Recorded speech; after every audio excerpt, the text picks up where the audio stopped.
nights got cold. Heart full of pain, but my soul turned gold. They told me slow down, but I can't move slow. When you chasing destiny, you can't let it go. I had to dare to dream through the storm and rain, through the dark nights and the silent pain. Now every step feel like healing in me. Yeah, I had to dare to dream when the nights got cold.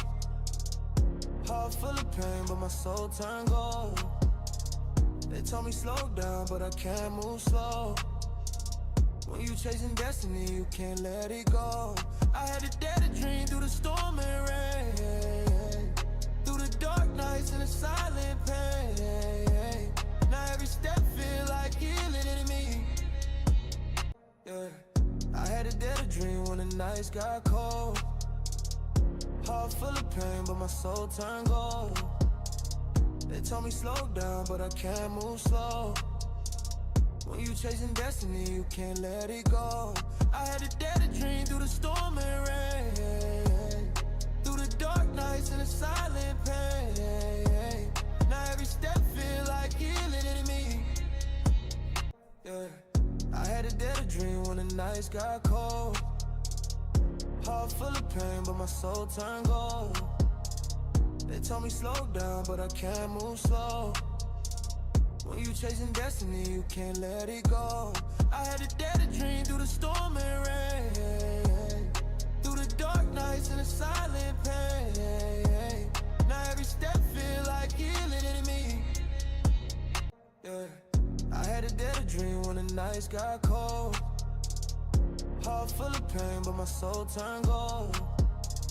They told me slow down, but I can't move slow. When you chasing destiny, you can't let it go.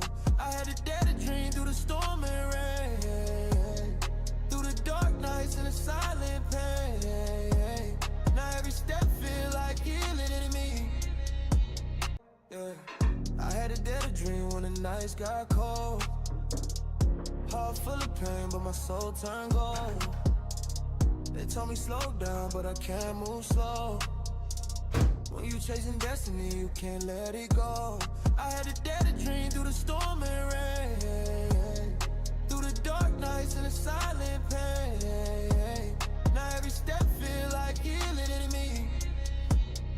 Yeah, I had to dare to dream when the nights got cold. Heart full of pain, but my soul turned gold. They told me slow down, but I can't move slow. When you chasing destiny, you can't let it go. I had to dare to dream through the storm and rain, through the dark nights and the silent pain. Now every step feel like healing in me. Yeah, I had to dare to dream when the nights got cold. Heart full of pain, but my soul turned gold. They told me slow down, but I can't move slow. When you chasing destiny, you can't let it go.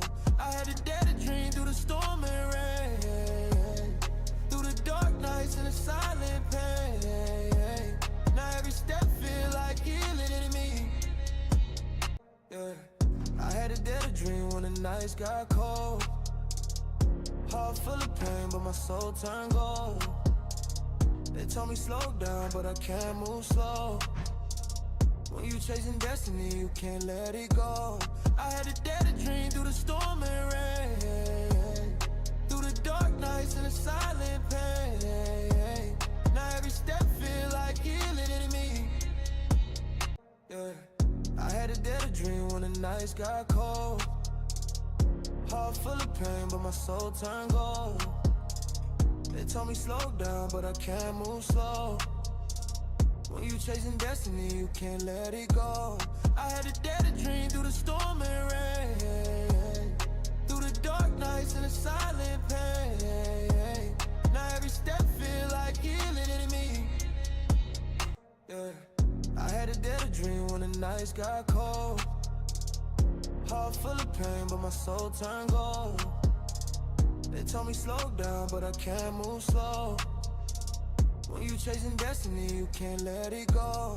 I had to dare to dream through the storm and rain, through the dark dark nights and the silent pain. Now every step feel like healing in me. Yeah. I had a dead dream when the nights got cold. Heart full of pain, but my soul turned gold. They told me slow down, but I can't move slow. When you chasing destiny, you can't let it go.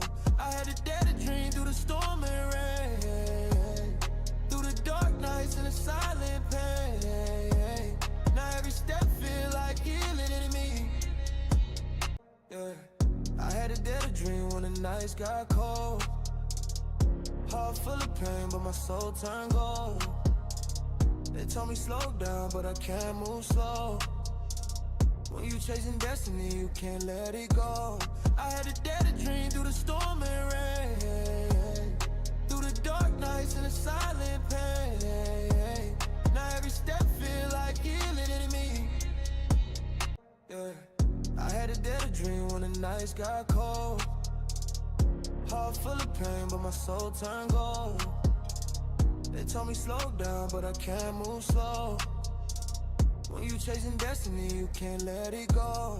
I had a dead dream through the storm and rain, through the dark nights and the silent pain. Now every step feel like healing in me. Yeah. I had a dead dream when the nights got cold. Heart full of pain, but my soul turned gold. They told me slow down, but I can't move slow. When you chasing destiny, you can't let it go. I had a dead dream through the storm and rain, through the dark Waving hand sign welcome in Levi Perry X2E first message of the stream fire. Yeah. I had a dead dream when the nights got cold. Heart full of pain, but my soul turned gold. They told me slow down, but I can't move slow. When you chasing destiny, you can't let it go. I had a dead dream through the storm and rain, through the dark nights and the silent pain. Now every step feel like healing in me. Yeah. I had a dead dream when the nights got cold. Heart full of pain, but my soul turned gold. They told me slow down, but I can't move slow.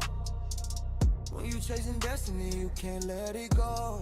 I had a dead dream through the storm and rain, through the dark nights and the silent pain. Now every step feel like healing in me. Yeah. I had a dead dream when the nights got cold. Heart full of pain, but my soul turned gold. They told me slow down, but I can't move slow. When you chasing destiny, you can't let it go. I had a dead dream through the storm and rain, through the dark nights and the silent pain. Now every step feel like healing in me. Yeah. I had a dead dream when the nights got cold. Heart full of pain, but my soul turned gold. They told me slow down, but I can't move slow. When you chasing destiny, you can't let it go. I had a dead dream through the storm and rain, through the dark nights and the silent pain. Now every step feel like healing in me. Yeah. I had a dead dream when the nights got cold. Heart full of pain, but my soul turned gold. They told me slow down, but I can't move slow. When you chasing destiny, you can't let it go. I had a dead dream through the storm and rain, through the dark nights and the silent pain. Now every step feel like healing in me. Yeah. I had a dead dream when the nights got cold. Heart full of pain, but my soul turned gold. They told me slow Waving down, hand but sign I welcome can't in move F from slow. Spacity first message of the When stream you chasing fire. destiny, you can't let it go. I had a dead dream through the storm and rain, through the dark nights and the silent pain. I was good with y'all. Was popping. I got the new glasses. Gonna get the engines running.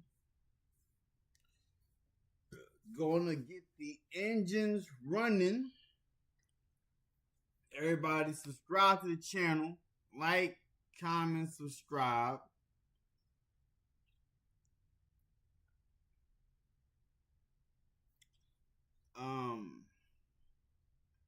You will see different changes on the channel and everything.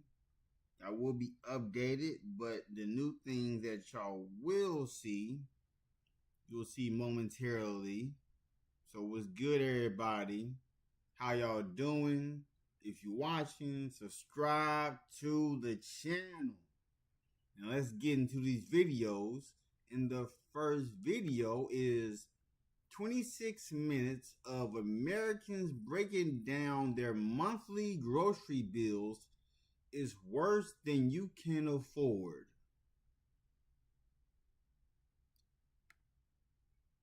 Hold on real quick. Let me make sure. Put that right there. Now, it's worse than I can afford. Let's see. Let's see. Now,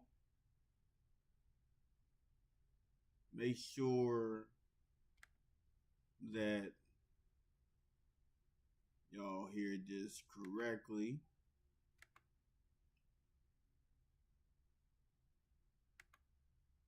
So let's get to it.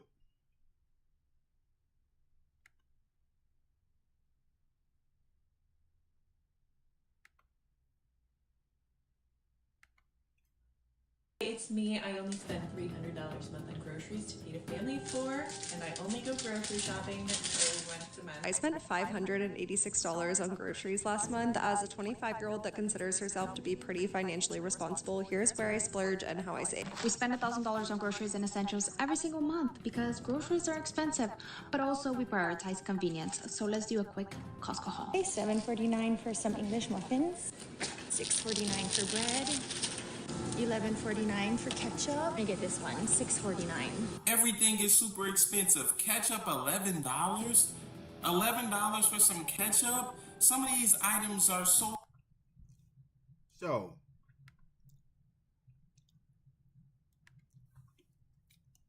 I'm going to say this. The reasons why their grocery bills are so high is because of the brand name. When you get Heinz ketchup, you're paying for the name. You're not even paying for what's in the bottle. You're not couponing. Hopefully they are.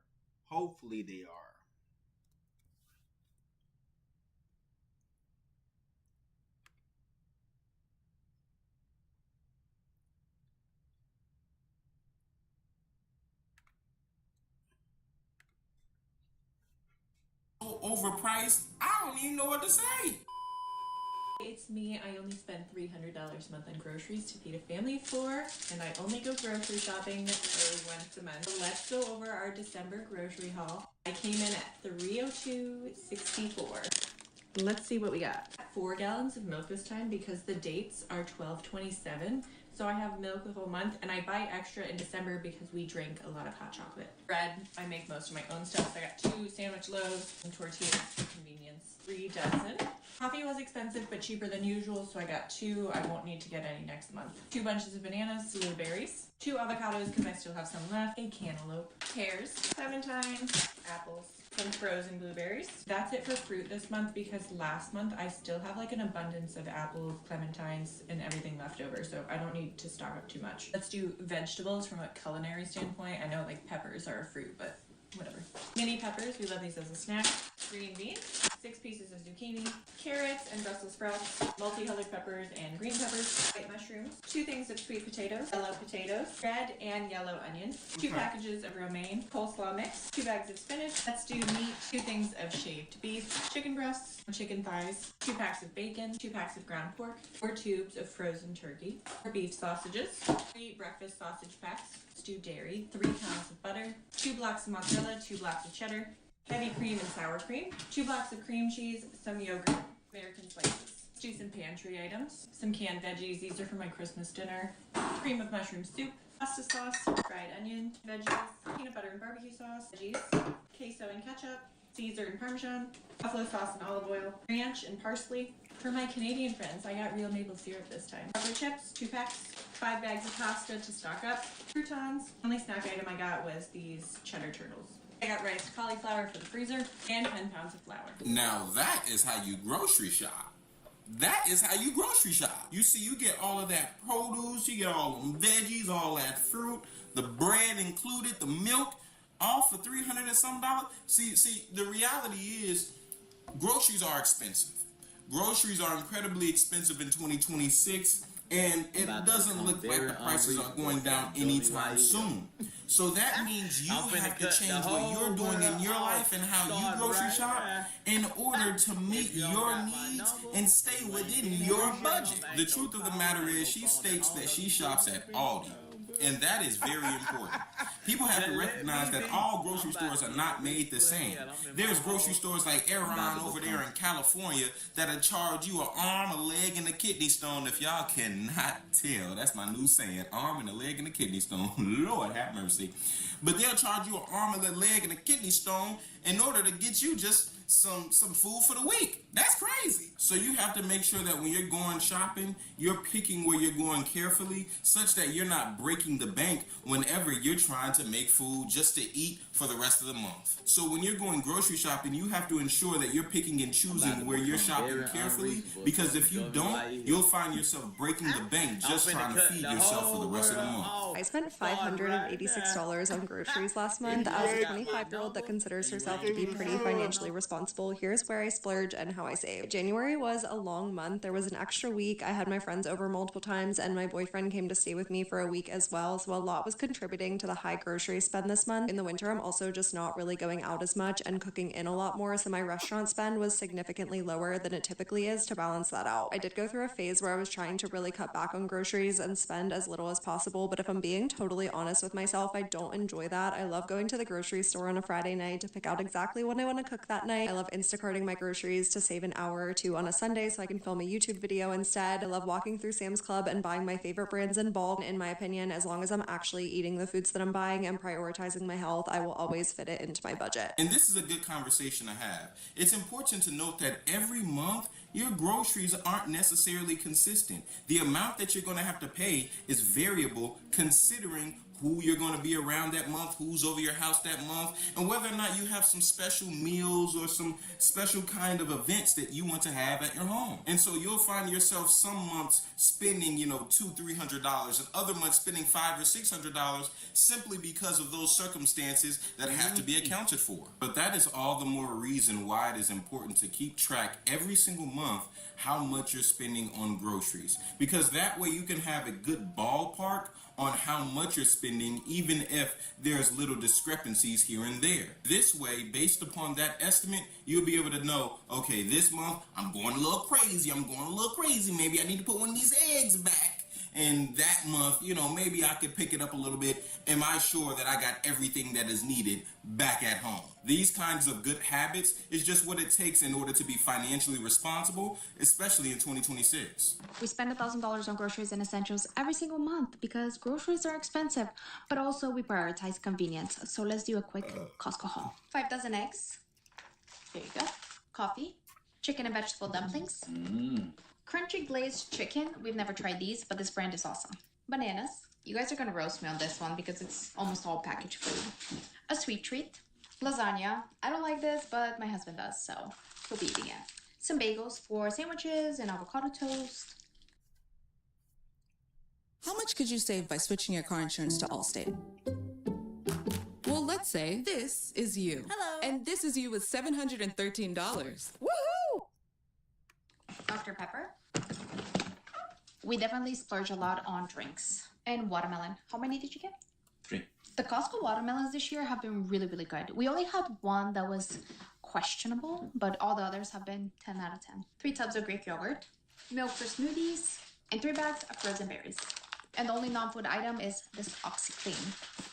And in total, everything was $222.80. I mean, We tend to get the same stuff from Costco because we know what we like to eat, but when it comes to fruit and vegetables, we either go to Trader Joe's or Aldi. Okay, now don't get me wrong.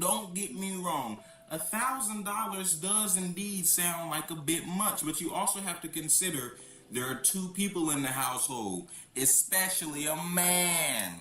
Let's keep that on the forefront. A man. And you know one thing about us men is we definitely gonna eat up what's in that refrigerator. And so it's very important for us to contextualize this. The more members of the household that you have, 9 times out of 10, the more you're going to have to spend on groceries. But what I will say is most important is exactly what they did. Making sure that you're getting things wholesale. Go to a bulk store like Sam's Club, like Costco, and purchase your food there. What you'll find is because you're buying in bulk, things are far more inexpensive than if you were to buy from, say, Whole Foods, Trader Joe's, so on and so forth. So while that $1,000 figure may be on the higher side, we have to consider that we are in the economy that is 2026, and sometimes even if you're going to Costco, things could get quite expensive. So I spend $150 a month on groceries, and I currently use a combination of a food subscription service and just like regular grocery shopping to make that happen.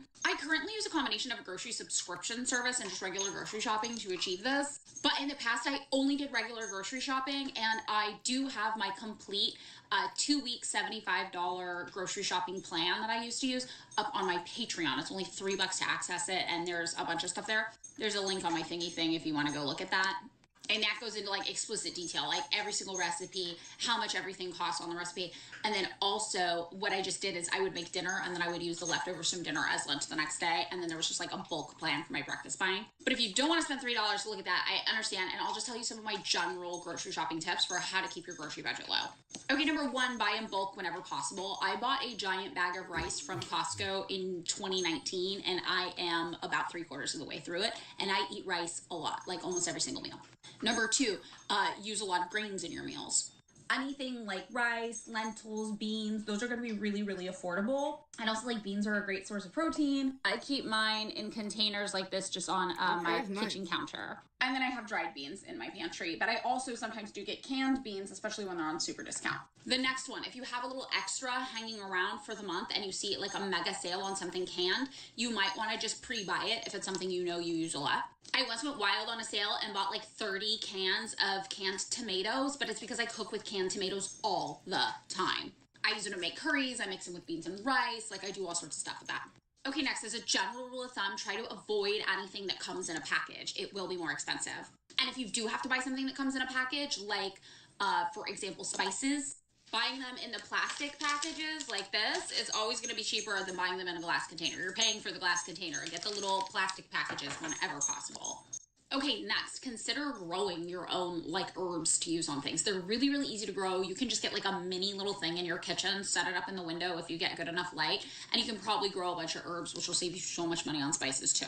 I recently did that with rosemary and thyme, and I was surprised at how often I used them and how long the plants lasted. And I usually try to have a basil plant going at all times. Although I feel like I'm the only person on the planet who just consistently kills basil plants. I feel like they're supposed to live forever and be super easy.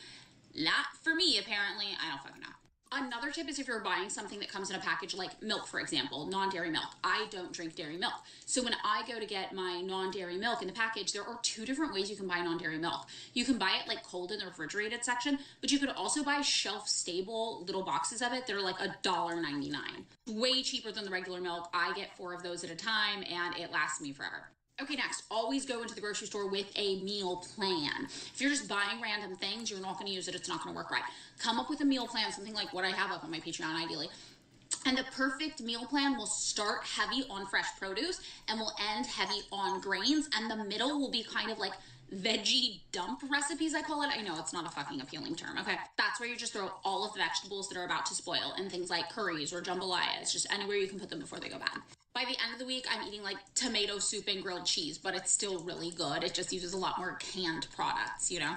Some people really like frozen vegetables. I don't like frozen vegetables. I feel like frozen vegetables also aren't as cheap as fresh produce is. So for fresh produce, I usually just go to my produce section and there's a place that's about to turn veggies. If you're not super precious about what veggies you eat, just go there and get the vegetables that are about to spoil and eat them right away. And it'll help your grocery budget a lot. That stuff is so cheap. And last, when it comes to snacks, Costco is king. Me and my friend share a Costco membership. Actually, I say share like I pay for it. She's really nice and added me to her Costco membership. I am forever grateful. And like last time I went, I just got like a huge box of like, I don't know, like 25 of these little fuckers. Perfect little snack to have around, super, super cheap. If you're vegan and love fake meat, last time I went, I got a bunch of these just to have around to add into recipes that felt a little empty. And they broke down to $1 per patty last time I went. And last, my ultimate tip, keep your refrigerator organized so you can see everything and everything gets used. I know it sounds stupid, but I bought all these little fucking plastic bins, and all of a sudden, all of the food in my fridge I'm acutely aware of, nothing gets wasted, and things don't get double purchased. Bring on the spring at the Honda Spring Event. Honda vehicles are built for exploring. I'll show you. I'm kind of low on food right now, but like this is all the food for recipes that I'm going to use for the rest of this week. This is the food specifically for my boyfriend's breakfast and lunch that we do separately. This is all of like sauces and condiments and things. These are like the milks and things. Oh, these are those little milks I was telling you about that are a lot cheaper. What I tell you about buying both the accidentally vegan butter at Costco, one of these things, so much cheaper to buy in a big package like that. We got the pickles, we got the kimchi. Oh shit, and we home make our bread. That will save you a ton of money too. We followed the viral TikTok suggestion. We went to a thrift store. We bought a bread maker. It was definitely less than $20. I'm going to say less than 10. And we've been making our own bread ever since. And the ingredients are so freaking cheap. You can buy them in bulk and you have fresh bread every single week. And it only takes maybe 10 minutes, literally, because the bread machine does the rest. This is the bread machine we have. It's super old, but still going strong. Okay, I love you. Good luck. Life is really hard, right? And I'm not gonna lie, some of these tips are invaluable in order to make sure that you're saving on your groceries every single month. To only have to spend $150 a month to pay for your groceries is kind of absurd. It's damn near unheard of. And when she mentioned the tip about getting your own bread maker and making your bread at home, that is so important because the more you can do things at your home, the less money you'll have to spend in the long run. And that goes for many things, whether it's making your own bread at home, making your own coffee at home, even making your own potato chips at home. All of these things typically are less expensive to do at your residence versus going out and buying things that are prepackaged because they are going to indeed charge you for convenience. And when it comes to those seasonings, she is indeed not lying. They are absolutely going to charge you for the bottle. The bottle is what you are paying for. When it's in that glass bottle, especially if you're going at Whole Foods or any store like that, whenever it's in that glass bottle, it's the same seasoning that's in the plastic bottles and the little plastic bags. Just get those instead, because instead of paying $5 for one little can of seasoning, you'll only have to pay 1 or 2. You feel me? And so all in all, these are great tips to prevent you from wasting money when going grocery shopping, such that your wallet or your bank account ain't crying and looking sad and deprived by the end of the month. This is what we spend on groceries living in the most expensive state in the United States. We're shopping for like 3 adults, and this will last us around 2 weeks. We try to stay away from anything snacky and really just focus on proteins and whole foods. So I got this chuck roast because we're going to make a roast later this week. And I think the most affordable way to do ground beef is if you ask the butcher for one of these like meat logs. You can customize like what percentage of fat you want for your ground beef and everything. We grabbed some chicken breasts and these chicken sausages that I love, and we also did pick up paper towel for a whopping $26. We grabbed some bacon and some cheese. We are big cottage cheese people, so we always grab one of those, and then we grabbed half and half for coffee, and then 5 dozen eggs, and then also some avocados. Last month we actually had an egg shortage on the island and literally couldn't get eggs for weeks, so every time we see them we stock up. And then I had to restock on our toothpaste. There's a few things I forgot to record, but for the most part I got everything, and I didn't record every single clip of me scanning all the items because I honestly got really overstimulated trying to film everything and scan everything all at once. But our total came out to $275.72. And so $275.72 is not a horrendous place to be, especially considering she said it will last them about 2 weeks, meaning for an entire month they'll be spending upwards of $600 for groceries. Between the two of them, that's not too shabby. That's not too shabby. In fact, I might be tweaking. I saw a little one right there. So between the three of them. But if you notice, the one thing that you should be doing, no matter what, no matter if you agree with me or not, no matter if you agree with the sentiments of the people in these videos or not, is to go to bulk stores. Go to wholesale stores. This is another video of a couple shopping at Costco. Do you hear me? Costco. This is where you need to go to get the majority of your groceries if you can. Because when you do this, not only will it last longer, but it will be less expensive in the long run.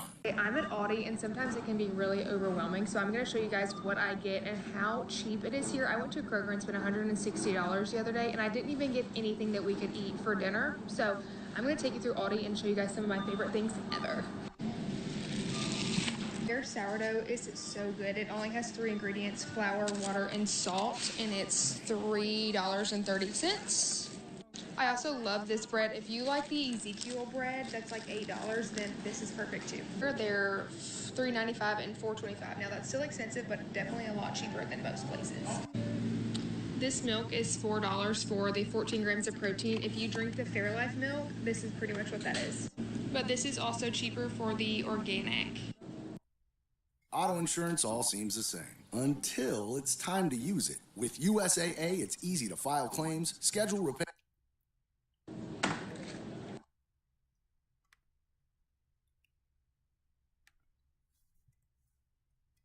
Because look, what I do is, my wife and I, we have a Sam's Club membership. Been members since 2023. Been members since 2023. The best choice to do. And to buy bulk stuff, because we can go to Sam's and get 3 things of milk for the price of 1. 3 things of ground beef for the price of 1. Especially with the drinks, with the snacks, with the fruit, the bread, detergent, all the other stuff. That's that, yeah, all the good stuff. So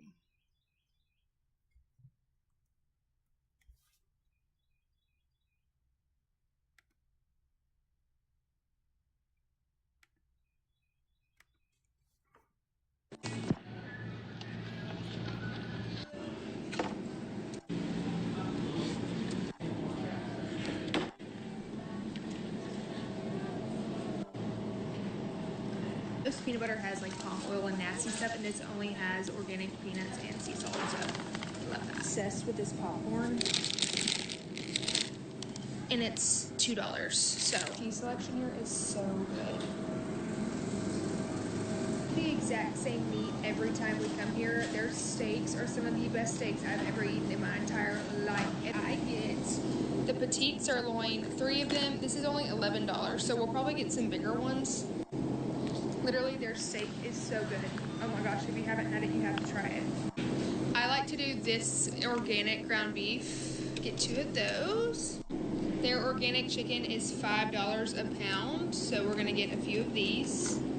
I love ground chicken, so all natural. It's $3.69. If you ever see these bowls, the whole and simple bowls, they are so good. They're only $3.65, and they are so good, and they keep me full. I don't know about my husband because he's a big old boy, but 17 grams of protein, I love them. Okay, I've never seen these protein cinnamon French toast sticks. Let's check the ingredients on that.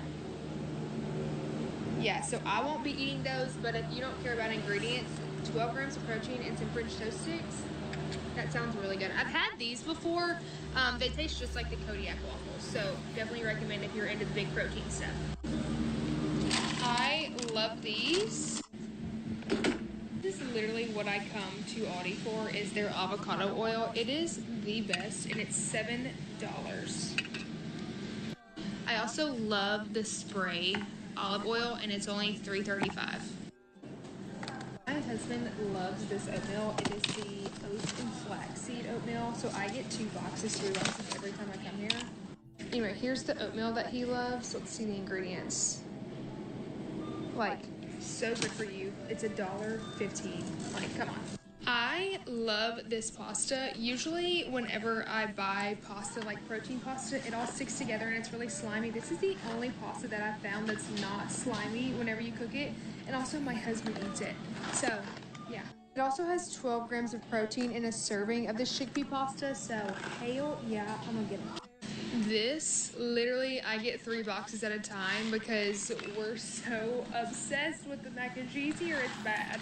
Their sweet potatoes here are $1.99. Like, I haven't found that anywhere. Anywhere. Shit is so expensive now. Celery for my celery juices. Okay, in total, I spent $130 at Aldi. Literally half of...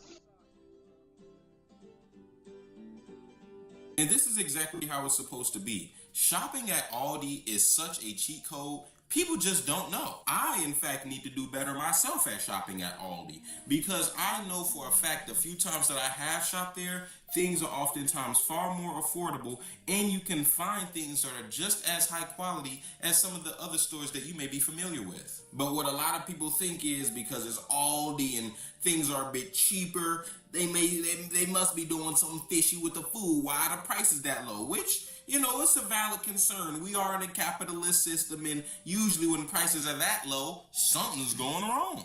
But you have nothing to fear. Fahim is here. The reason why the prices are that low is because you usually have to bring your own bags to the store. You usually have to put your own carts back. There are less employees that are working the store in general, so they could afford to cheapen their prices. It has absolutely nothing to do with the quality of the food, and it does not mean the food is not as healthy for you. Okay, let's see how expensive groceries are in Hawaii today. I made a video like this in 2024 and you guys were freaking out. Imagine how it is a year and a half later. Okay, $7.49 for some English muffins, $6.49 for bread, $11.49 for ketchup. I get this one, $6.49. I want to get coleslaw to put in like fish tacos. Where's the purple things? I actually think I'm gonna get this one. $8.99 for organic strawberries, raspberries. Get some apples. I'm looking for some kind of aioli sauce to put on the fish tacos. I bought this before. I don't know if I still have it, but this one was good last time I remember. I really want kimchi. Look at this. Freaking $7.99 for this small little ass thing. This was my favorite brand though. Patrick Mahomes is fast. Fiber home internet from T-Mobile is faster, starting at just $55 a month with a 5-year price guarantee. Carrots. Oh my god, I want to try this. This looks freaking good. We'll try it. Okay, here's the fun part. $11.29 for Mel. We'll get the small one. These are my kids' favorite cereal. Nico likes this weird ass cereal. I don't know. Whatever. It's $7.49, but if you get 2 or more, it's $4.99 each. Okay, my kids love this Royal Cream crackers. I want to try these crackers and like dip it into like a dip. I don't know. I'm freaking hungry right now. Still looking for my blueberry ones. Okay, Drix loves these. $16.99. I want one of these for the car. I need one of these for Drix's snacks. My favorite section. Get one of these. Oh. $14.99 for this. Like, seriously, that's more than $1 per one. I need tortillas. I like these small ones. Okay, so we loved this last time, but people were telling me to try boodles. Oh, wow, it looks popular because look, it's all gone. Okay, let's get one of each. What is this one? This one's different. Creamy mild. Okay, let me just relax. Okay, I love when these are on sale. 2 for $4. Karen loves this. I want to get this for the crackers that I got. I think I'm gonna get this for the fish tacos. To be honest, I don't know what the hell I'm buying or doing. I love these for my snack wrap. Holy shit, they're $18.99. Wow, this better be really fucking healthy. Favorites. I think I want to try this Buzz Lightyear one. That one looks kind of cool. Yeah, ew, no, lime. Mix lemon and lime. I don't know. Let's try the Minions instead. Made waffles. I probably shouldn't be buying this, but I haven't had it for a long time, so you know what? I'm gonna get it. $14.49. I always like to have some kind of pizza on hand. Okay, I forgot. I need this. I like these for my snack wraps too. They're Waving so hand good. sign welcome and Forgot we're in charge of Jamie.x5 snacks first on message Monday of for the stream Kai's fire. wedding. I really hate buying snacks here because they're so much more expensive than like Costco and stuff, but I don't have time to go this weekend. I have to get 2 packs of this. Okay, guys, this is what my cart is looking like. It's pretty full, but why do I feel like I didn't even get anything? Hey, Jamie, we at the end. We at the end of the finish line. We in the finish line. We just waiting for everything to come in, and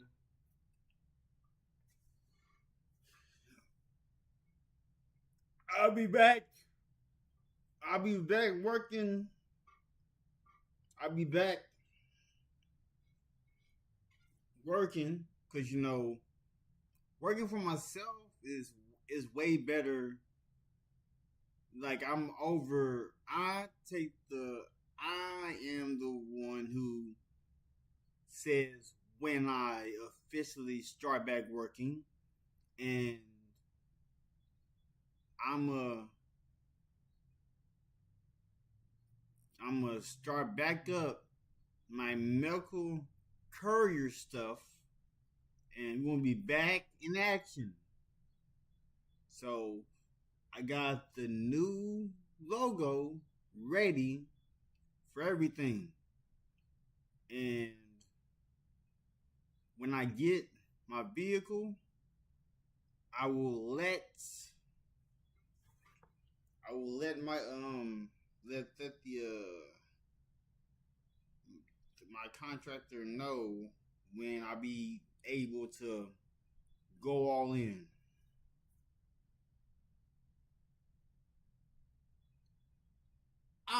Yeah. I used to work in the warehouse. I used to work for Amazon. I used to work for UPS. I used to work for Papa John's. I worked UPS, Papa John's, Amazon at the same time. Like, I only have, so from 2011 to 2025, that's my longest I worked for a 9 to 5. And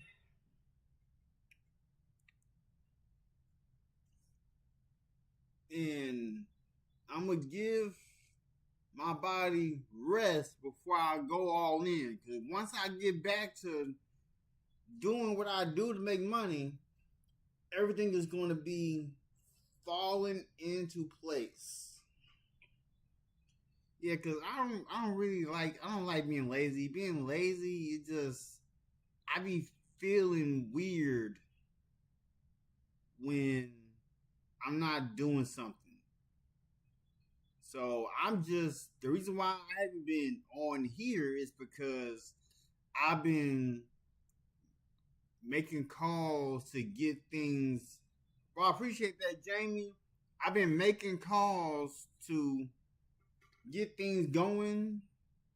I've been writing down in my notebook on what is gonna go down. I already found my work vehicle. I already found that.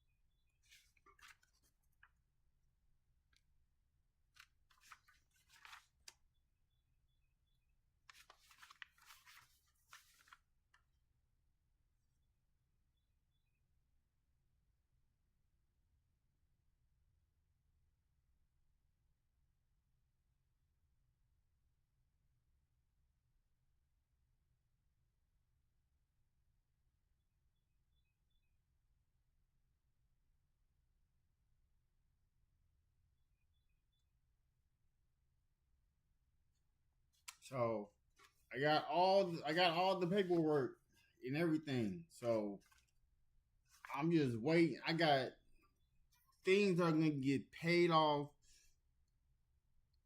I'm gonna be in a new vehicle. I'm not the type of person who shows what vehicle I'm be driving, because the vehicle I'm getting is going to be my work vehicle.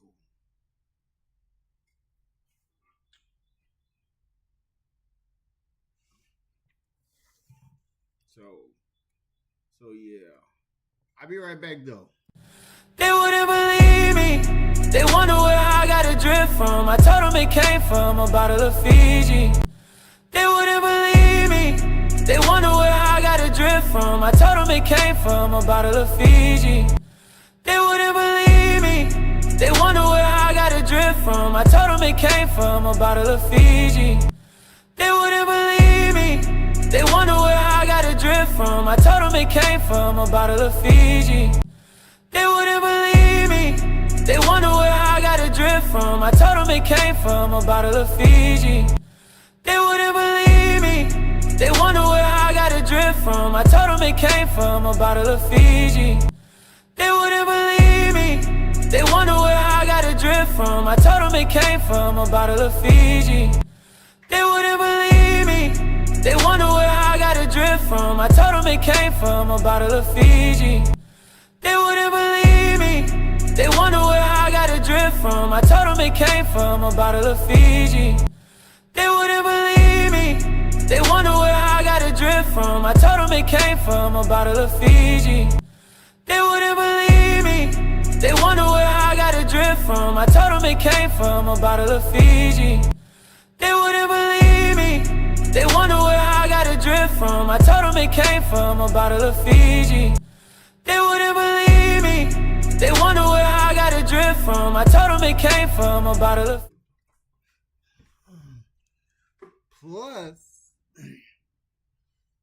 Plus, I got new glasses. These are my new glasses. Just got these yesterday. My wife and I went to get our eyes checked. I thought I was farsighted, but I'm nearsighted. So I can't see up close, but I can see far away. So I got my vision is between a 20/40 to a 20/50.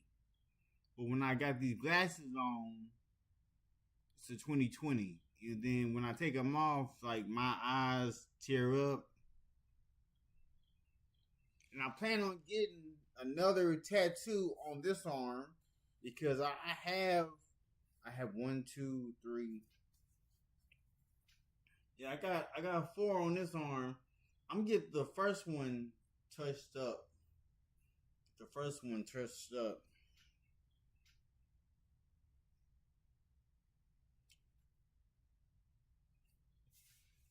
So yeah. Let's do this.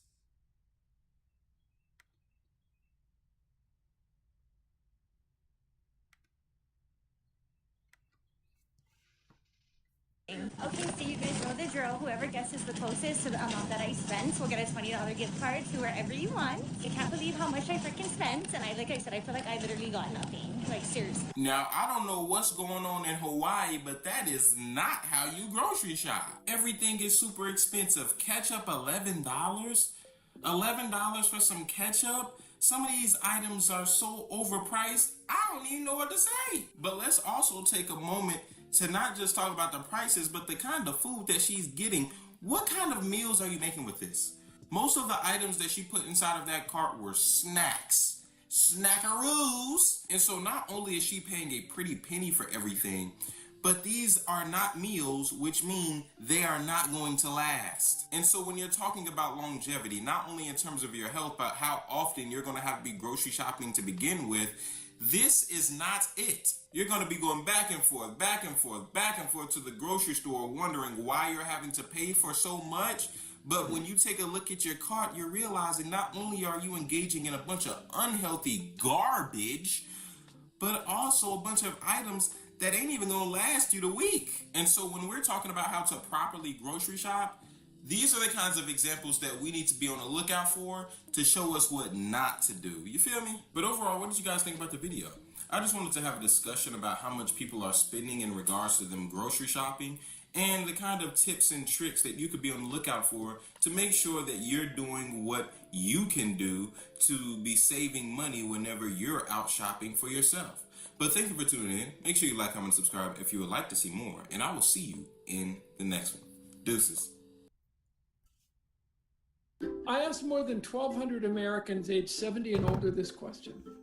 What are the most important lessons you've learned over the course of your life? Right now, millions of Americans.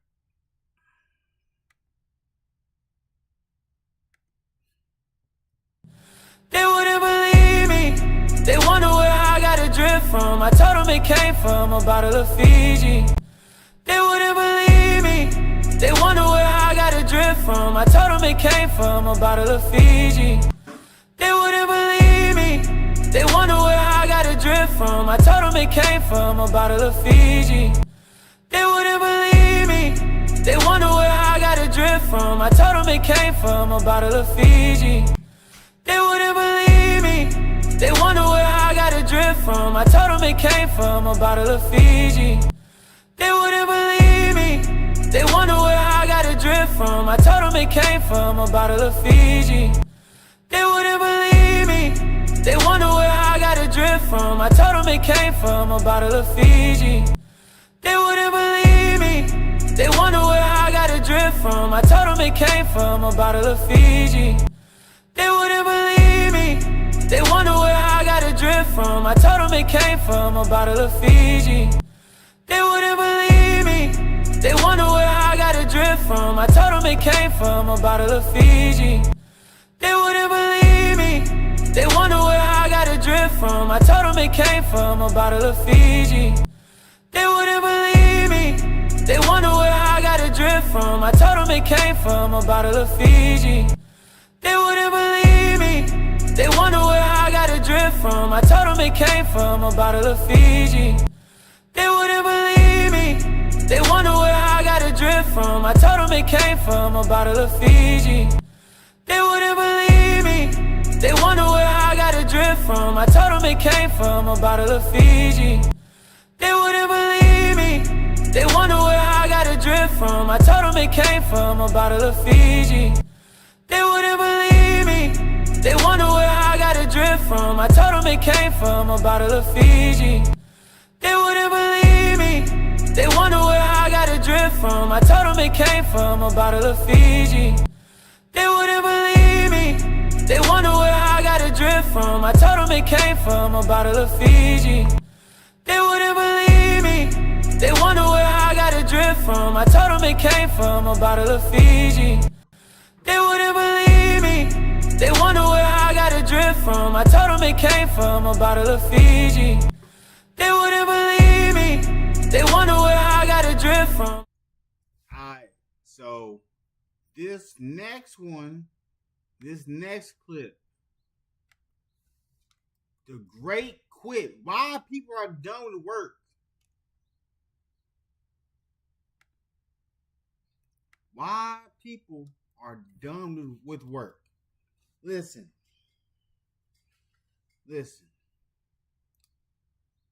It's like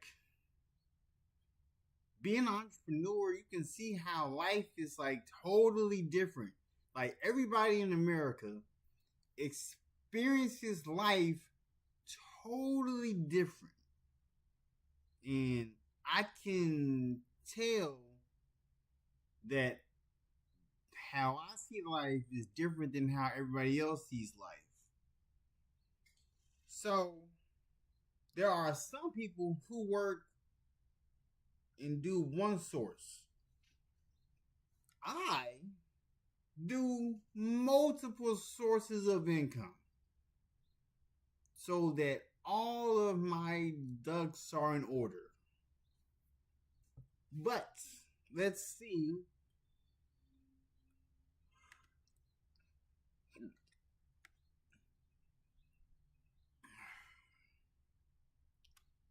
The great quit while people are done with work. Now I'm reading the comments. Somebody said there is no ladder to climb. There's just a trigger not to pull. Well, in reality, if there is not a ladder to climb, why don't you create that ladder? That's what I did. I created my own ladder for my success. Like, the stuff I do behind the scenes, if I told you what I did, y'all would wonder how I did it. Then I would explain to y'all how I did it, and then y'all would be baffled. So let's get to it, man. Let's get to it.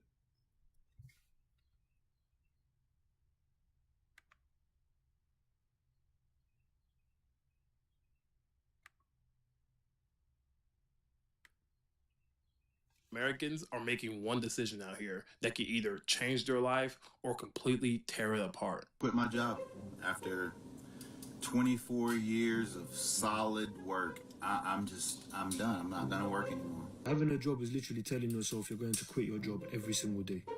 And then 5 seconds later, realizing you can't quit your job. At 45 years old, I just want to burn my entire life down. I just want to quit my job. Never mind. I already saw this video. I already saw that clip. I already saw that video. Let me do this.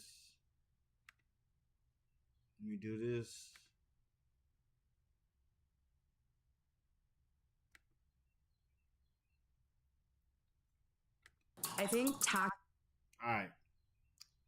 Now, this clip that we're about to watch is why predatory car loans are destroying lives. Buy here, pay here. I had a lot of cars that were buy here, pay here. A lot of cars that were buy here, pay here.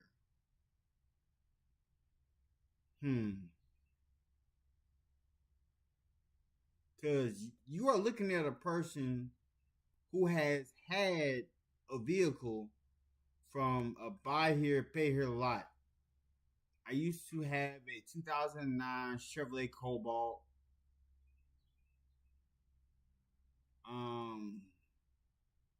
2014 Nissan Altima. A 1999 Toyota Avalon. 2017. Whoa. I had some cars that were from dealerships, some cars that were from buy here, pay here. So I had a mixture of both worlds.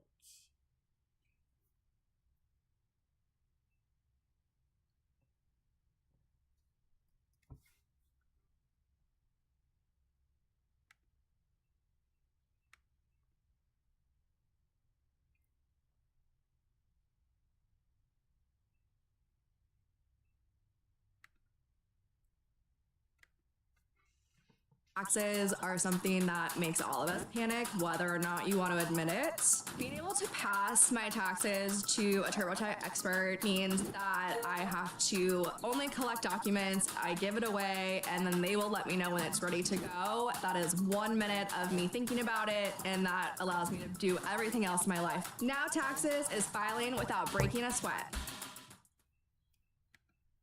Good morning to the baddest of my bad credit baddies. Let me show you a couple new cars I just got. Let me be real with you. It's not my fault that you got scammed at that buy here, pay here lot. You made a bad deal. So this is the reason why you don't buy cars from buy here, pay here's without doing research first. So before this video starts, I want to say I'm not feeling too great, so if my voice sounds a little odd in this video, that's the reason why. But today we're going to be taking a look at buy here, pay here lots. I know that vehicles from normal dealerships have become unaffordable to most in today's world, but going to a buy here, pay here lot is a gamble that I don't think is worth it at all. You got incredibly high interest rates, very low quality vehicles, along with some pretty shady dealers that make this very unappealing to me. We have a ton of stuff to go over today, along with comments from you guys from previous videos, so if you want to be featured on a future video, leave in the comments down below. But let's start off with a video from one of these dealerships. Good morning to the baddest of my bad credit baddies. Let me show you a couple new cars I just got.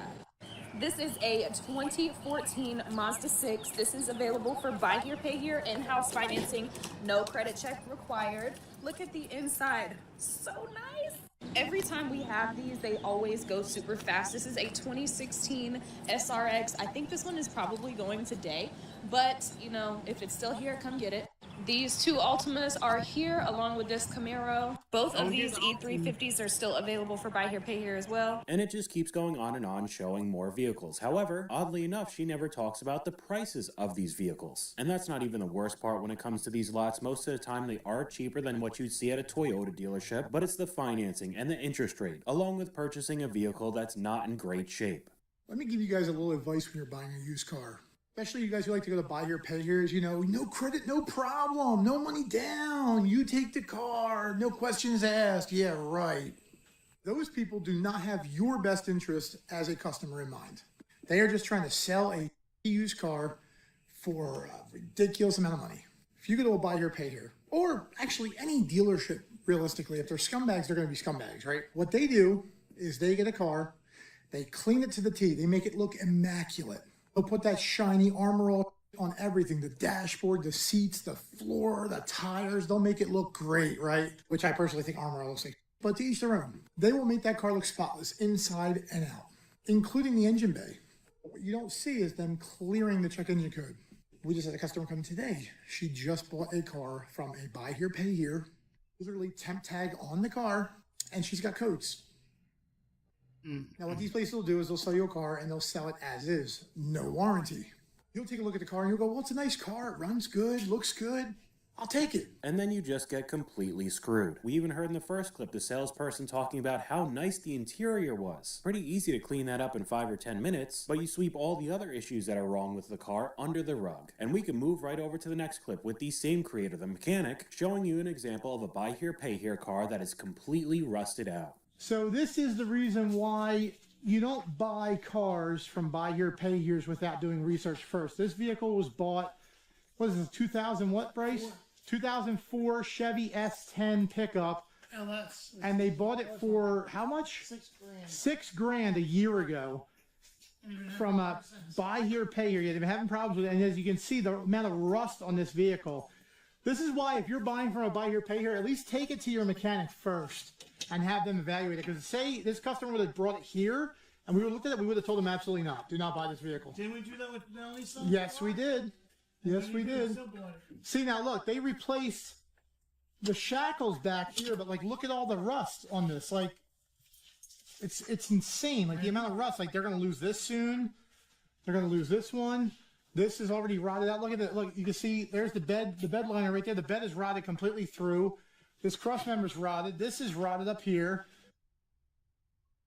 Drive Time made this whole process so easy. Last time I bought a car, it was traumatic. I even brought my husband for backup, but I didn't need him at Drive Time because Drive Time lets you make the deal on your phone and shop for cars.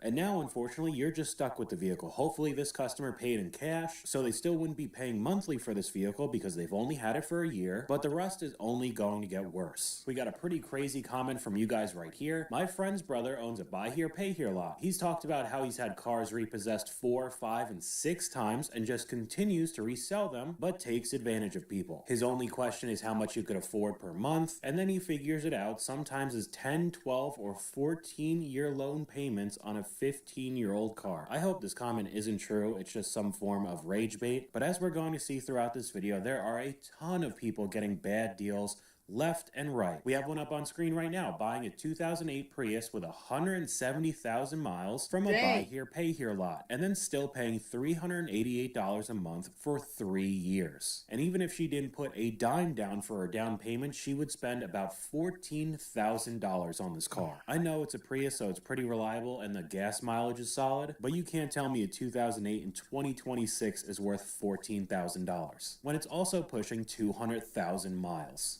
Imagine you're hard up for cash and you don't have good credit and you need a car, so you go to this place, Drive Time. You spot this 2023 Nissan Sentra SV for $22,395 with almost 26,000 miles on it. They convince you that this is the car you should buy. You don't have a down payment, so you're financing the entire amount of the car. Do you know what you'll wind up paying for that? That comes out to $574.49 a month, plus full coverage insurance, which is going to be another $100 to $200 a month, maybe even more, depending on your driving record. And this is for 72 months. That's 6 years. And at the end of that term, you will have spent $41,363.28 on a used Sentra that came out 2 years ago. So by the time your loan is done, this car will be 8 years old. That's pushing a decade. But here's the real kicker. $22,395 and $41,000, that's a lot of money for a car that costs, let me check, looks like, yeah, $22,265. And that includes the $1,095 destination fee. Brand new, with 0 miles. This used Sentra not only will cost you 40 grand, the list price is higher than a newer model. Let alone what the car would actually be worth at the end of the term length, because Nissans do not hold their value well at all. And we got another comment here. There are like 100 payday loan places around every military base, and we've talked about this here and there with different topics on this channel. Whether it's buy here, pay here lots or normal dealerships, they love military guys, because it seems like a lot of them get it into their head that they want something like a Mustang, a Camaro, a WRX, and they do virtually anything to have it. So that turns into them signing on the dotted line for an absolutely terrible deal, really high interest, on a vehicle that's just not worth it in the end. Is buy here, pay here dealerships a good idea for bad credit customers? So most buy here, pay here dealerships sell cheaper vehicles that has high mileage. So yes, they'll get you approved with a small down payment. You might end up paying a very high monthly payment because they're gonna split it up maybe to weekly, like $250 a week, and you're gonna end up buying a car with very high mileage, unreliable, and doesn't even report to your credit to help you build credit. So when you buy a car from a buy here, pay here dealership, that's your only choice. Get the vehicle checked out by a mechanic, for sure, and look at the contract very well. Make sure you're not being overcharged, because sometimes they will overcharge you. I'd probably say in most cases they're overcharging you. And like we saw earlier with the mechanic clip, if you get it checked out with them, they'll just say you should not buy the car. But I've also seen the buy here, pay here dealerships not allow you to do that, because you'll find out how bad a shape the vehicles actually are. And we got another comment here. You know you're being taken advantage of when the price of the car isn't even visible, but the weekly or monthly payment for a given down payment is visible. And this is just becoming more and more common all over the country. Sam Black. Yeah, from More Perfect Union. Why are you here with a camera crew? Let me explain how I ended up outside this car dealership in Rochester, New York. Hey, change of plan. They called the police, so I'm going to keep driving. Okay. A couple months ago, I started investigating why it's become so hard to afford a car. Auto loans are the fastest growing type of consumer debt, and the number of Americans behind on car payments is breaking records. The story in the media is that these costs are driven by broad economic factors. While there's some truth to that, I also found something else. An entire industry ripping people off with shady loans and making billions. It can be extraordinarily profitable to set borrowers up to fail. They have a great business model. I mean, every penny is drained from your pockets. They was calling my grandmother from 10 different numbers, calling me from 10 different numbers. With millions of Americans one missed payment away from a repossession, I wanted to know, How did it become such good business to write bad loans? So if you watch my channel, you've probably seen More Perfect Union. They have an entire video going over these predatory car loans. I definitely check it out. But it's obviously incredibly profitable taking advantage of people, especially in the US, because you basically need some sort of transportation. And funny enough, as soon as you start looking into it, they decide to call the police on you. We got another comment here. I didn't know that these were so predatory. I bought a car from my friend at a place like this. She shopped around, found a few cars that she liked, got one of them inspected, and paid cash. And I wondered why the guy was so surprised and a little grumpy about getting cash, because that's not how they're going to make their money. They're going to make it all through financing and possibly repossession down the road and just churning and burning the same vehicles on the lot over and over again. But this is the type of advertising these dealers put all over social media. We got 3 repo? Man, I ain't worried about that. We don't even check credit. Your peak score is 435, so you think you got bad credit? We ain't worried about that. I told you we don't even check credit. You worried about the interest rate? Man, our interest rate is 4.5%. Come see Rick and T at Homeless Motors. I got you. We have got to the point where literally anybody can build a fully working app without knowing how to code. This is Base 44. This is a first look at the current industry-leading AI app builder, and you wouldn't believe the kind of apps that people are creating. Smart nutrition apps. Something tells me he's not being truthful with the 4.5% interest rate. You don't even get that sometimes on brand new vehicles. But they cast a wide net. If you've had any repos, you got bad credit, you got no money down, no proof of a job, that's completely fine. Come down to the dealership and you'll get approved. And this will be the types of vehicles you're getting. So since we're looking at buy here, pay here car lots, somebody told me to check out All Rich Autos in Atlanta, Georgia. Now for reviews, they got a 4.6 out of 5 stars, and that's with 353 reviews, and that is pretty good. Let's see what vehicles they offer. The first vehicle we have is a 2016 Chevrolet Malibu LT. They want $16,000, and this thing got 159,000 bodies on it. Woo! Moving on. Now, this is not a bad buy because it's a Lexus, a 2012 Lexus LS 460. Very nice car. But it got 198,000 bodies on it. I know that's not nothing for a Lexus. They only want $13,500. So this one is low enough to be like, I'm going to do it. Moving on. This is also not a bad buy. 2017 Honda Pilot, 200,000 bodies, 16,000. That's a lot for 200. I know it's a Honda, it's going to last, but God. And last but not least, we got a 2009 Infiniti M35. I used to want one of these, but not one with 193,000 bodies on it. And somebody bought it. It is what it is. And I mean, I get it. The Lexus and the Honda are solid, but they're still pushing 200,000 miles. And they both still cost you around $15,000 each. And I mean, the Chevy Malibu along with the Infiniti were very bad deals. With that type of mileage, they're bound to break down any day. And going over to the comments, 200,000 miles on a 2017 is insane. I mean, it's not that far out of the realm of possibilities. It's about 22,000 miles a year, but still, it has definitely seen better days. Let me also say this. The worst place you can buy a car is buy here, pay here. I'm going to just say it because nobody wants to say it. They're going to oversell you a car because they don't use regular banks, because a regular bank will not finance that car. They overcharge you for the car. They charge you bi-weekly, and there's nothing you can do about it because your credit is so bad and you can't get approved anywhere else. It's the worst thing you can do. I would recommend for you to build up your credit, take care of what you need to take care of on your credit so you can actually buy a car from A or B dealership. Not buy here, pay here. You will get cooked. And crazy enough, I found some clips like what we're about to see next of these salesmen blaming you for not knowing that you were basically going to get ripped off by buy here, pay here lots. Now I get it, some people just might not have the knowledge, or they're not too interested in cars in general. They just want something that'll get them from point A to point B, and hopefully these types of videos will help you out, give you a little bit of knowledge of what you should be looking out for. Let me be real with you. It's not my fault that you got scammed at that buy here, pay here lot. You made a bad deal, not me. You walked in thinking it was easy money, thought you were getting a deal, and now you're stuck paying triple for a car that barely runs. And guess what? That's on you. I don't hide cars, I don't push loans you can't afford, and I sure as hell don't mislead anybody. I sell real deals, transparent, upfront, no gimmicks. So before you come blaming me for your nightmare, remember, smart buyers do their homework. You made a dumb mistake? It's not my problem. And just going right over to the comments, a few videos ago, you said you shouldn't do your homework. It's odd, as soon as you get screwed, it turns into, oh, that's not my fault, you should have done your research. It's really amazing how shady people could be. But now we'll get into a lot more of these salesmen all across TikTok, just posting video after video like this, bringing even more customers in. What's going on, folks? It's your boy Steve, got me rolling. Today I got my man Drew here, approved on this 2018 Mercedes E400.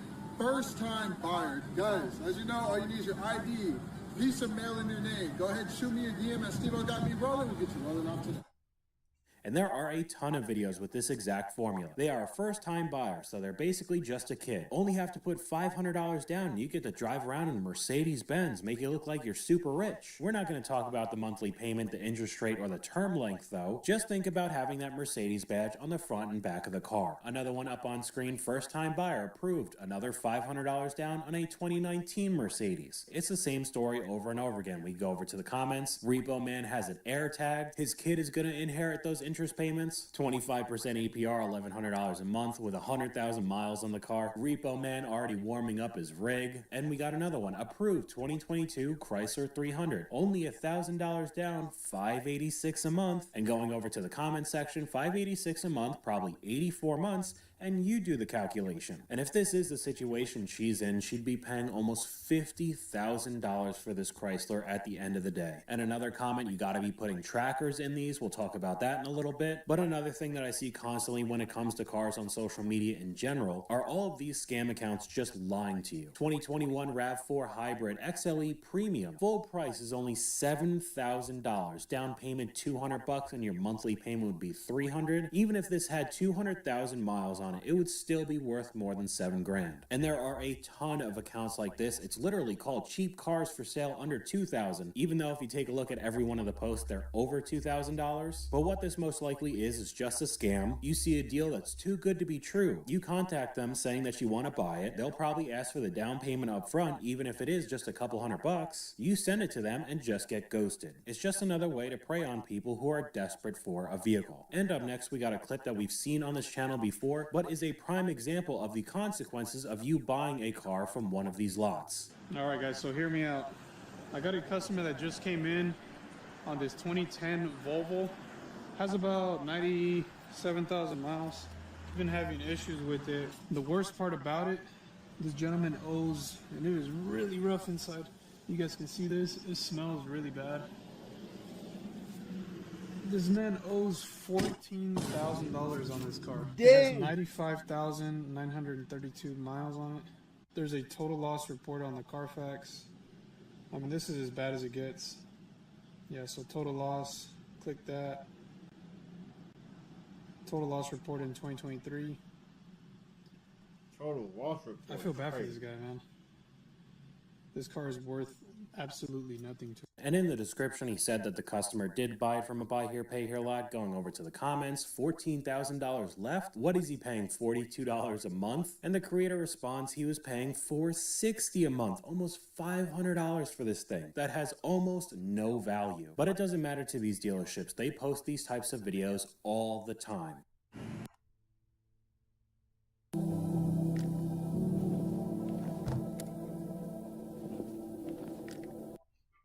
Tell me which buy here, pay here, or no credit check in-house financing dealer will do this for you.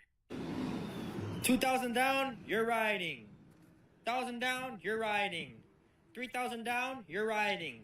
2,000 down, you're riding. 2,000 down, you're riding. Okay, so we're cutting it off there. He just keeps going on and on, but I don't really have to say much. We'll just move on over to the next clip. We got another repo that just came in, man. It's sad, it happens all the time, it's part of the business, but no. Me personally, as an independent dealer, I don't really like repossessions, and I'm here to tell you why. Remember, since we do buy here, pay here in-house financing, we make our money as you make your payments. If you default on your loan within the first 3 months, we didn't make that much money. With your down payment, we invested in the tax, we invested in paying the guy's commission, we invested in getting your tag.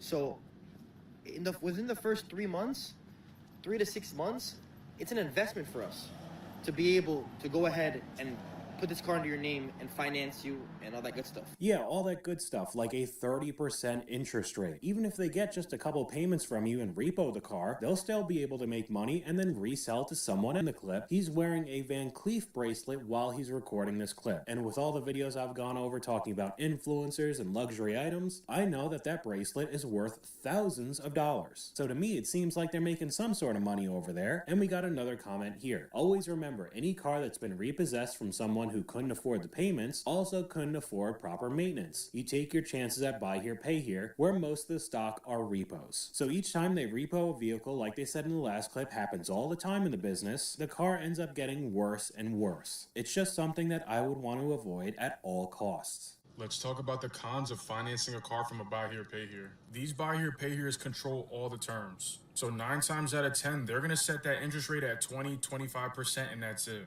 This is gonna result in you paying for the car like twice. That's how high your rate's gonna be. But to be honest, that could happen at a regular dealership too. Second thing is that they really don't have the best selection.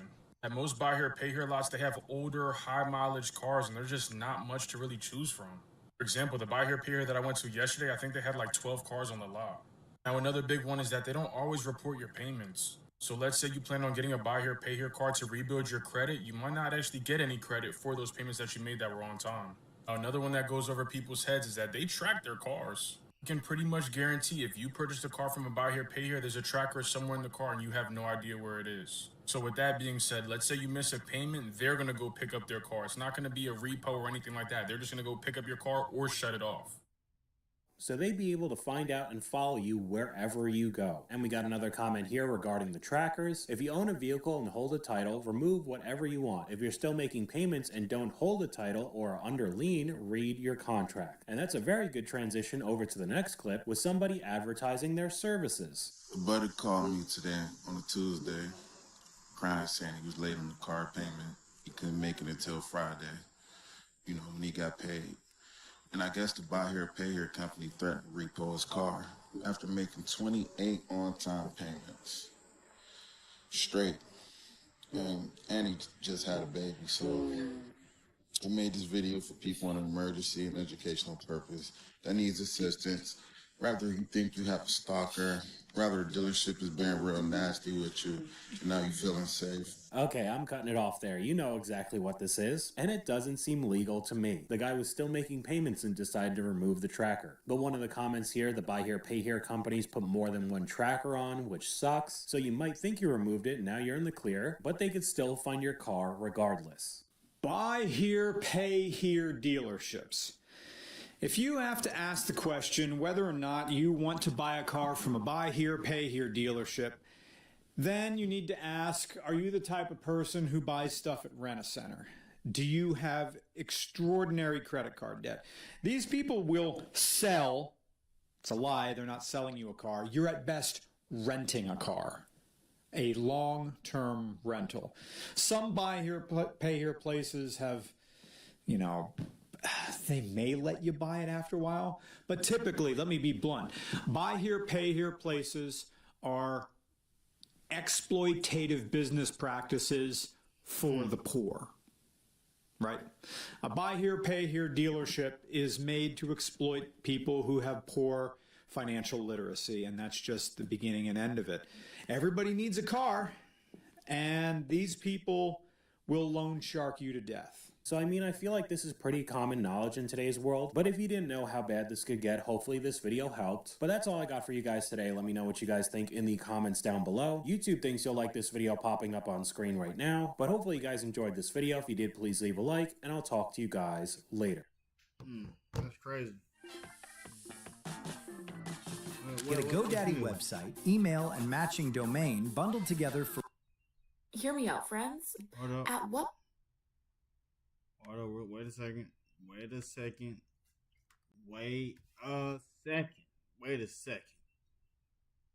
This title.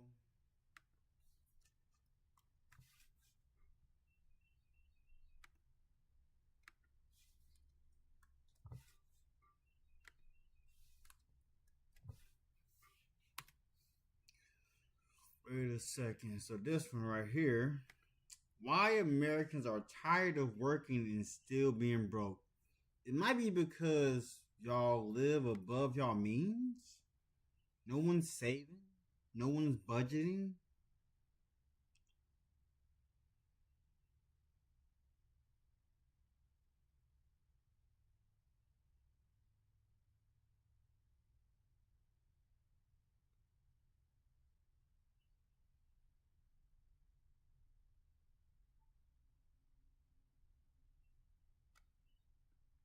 But let's see what's going on. Let's see what's going on.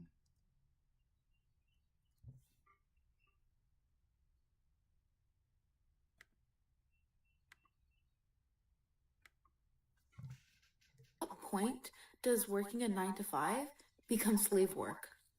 Because imagine working every day, like every single day of your life, and you still can't afford the basic necessities of living. If you're working every single day and you still can't afford the basic necessities of life, well, friend, at what point do you call yourself a slave? That's my question. Yay, it's Friday! I'm not trying to complain, because I know it could be worse, but anybody else super tired of the 40-hour work week, 9 to 5, and everything being so darn expensive that we still can't afford shit? It's exhausting! Happy Friday. I'm telling you guys, but you guys probably already know this, that we're not prepared enough. People are working full-time, oftentimes long hours, multiple jobs, and they're still broke. Something is really wrong when you're working a full-time job and you can't pay your bills. It signals that wages are not high enough to even keep up with this high rate of inflation.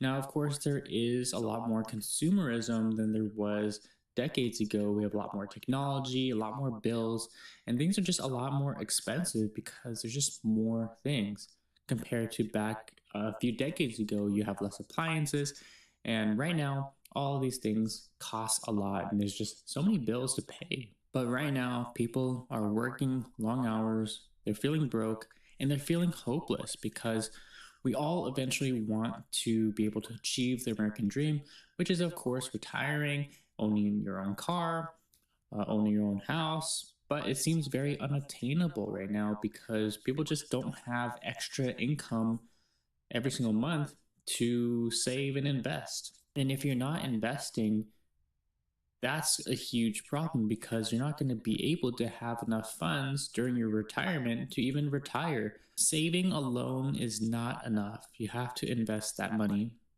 Let me know in the comments down below what you think and take a look at the rest of these clips. You know, I'm sitting at the ATM about to make my house payment after I just worked in 90 plus degree weather, shitty, dirty fucking warehouse and got paid not even $700 for the week after taxes and everything. And now I got to give all of it to the ATM for my house payment. I really don't want to deposit this. I really don't feel like giving over all of my money. Well, you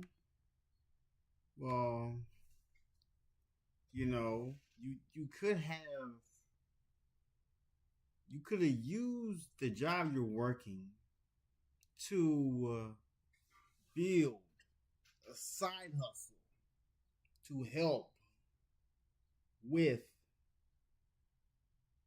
your job, to combat it. You know what I'm saying? So that's my spiel.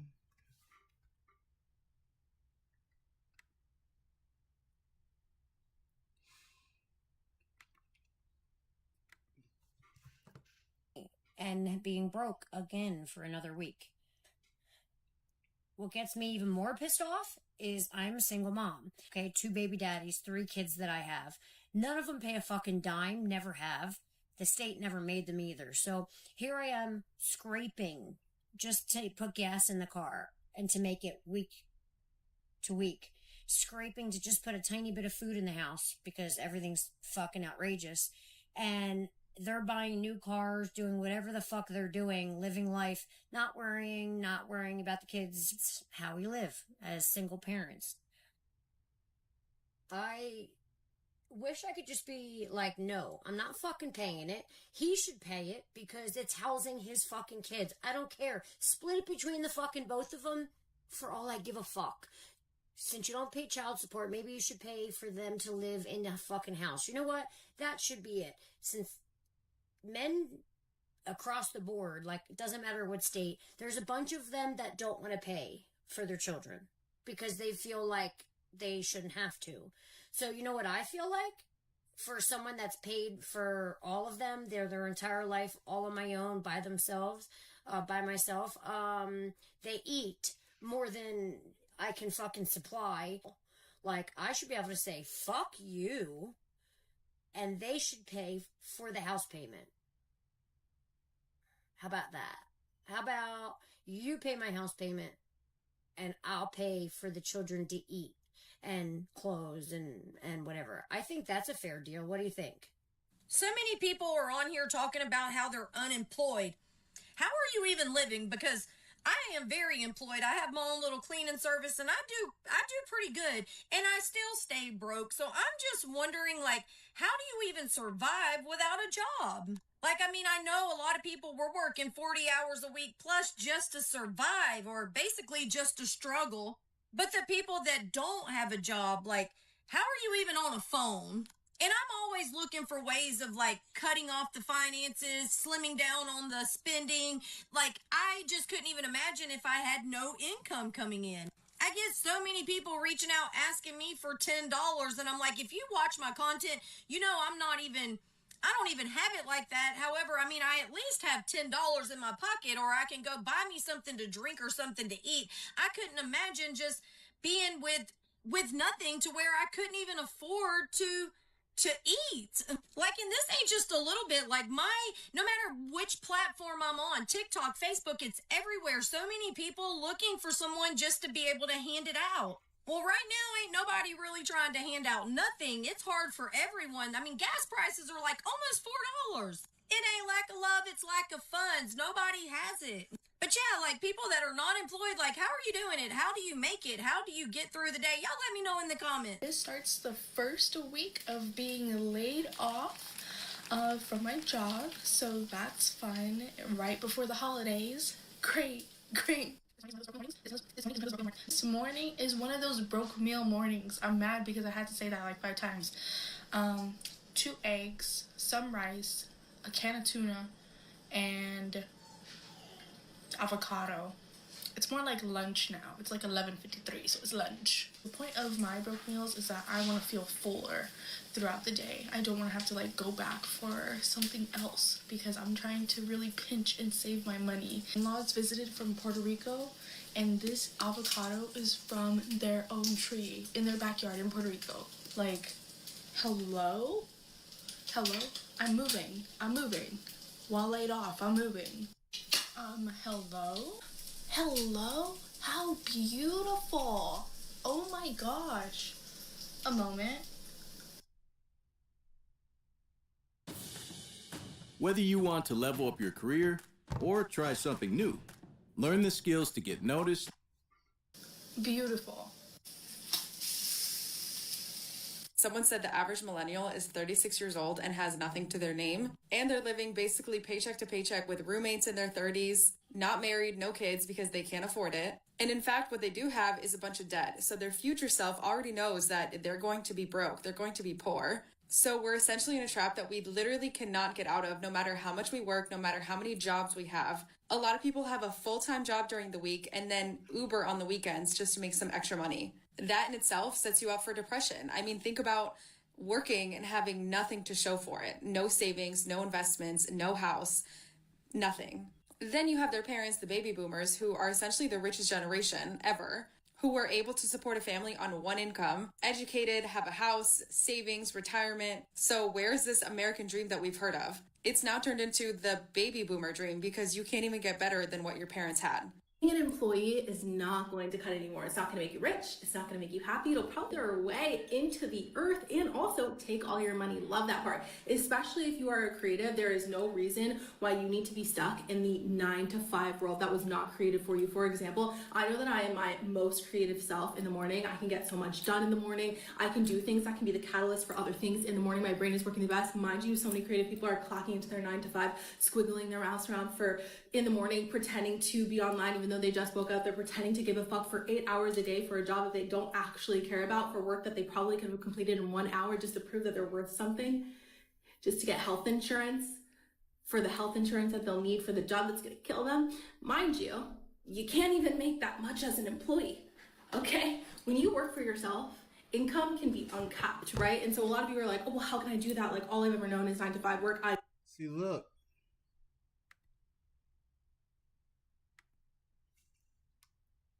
See, look. I am like proof. Like, I'm proof. So when you are working a 9 to 5 job, it's capped. You have a cap. You have a ceiling. You're given a ceiling on how much they think that you're worth. As soon as I uncapped it, as soon as I took off the cap, being an entrepreneur, I'm able to make as much as I want to. Like, I can work as long as I want to. I can take a break when I want to. I can tell people I work, that I do work for, how long I want to work.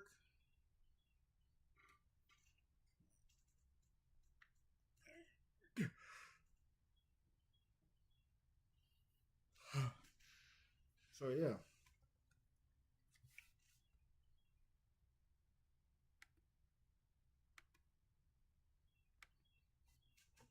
I get it. What you need to think about is, 1, what do you love doing? What do you love doing that you know you can do without getting paid for? 2, what are the skills that you have that you actually like, love, and can expand on?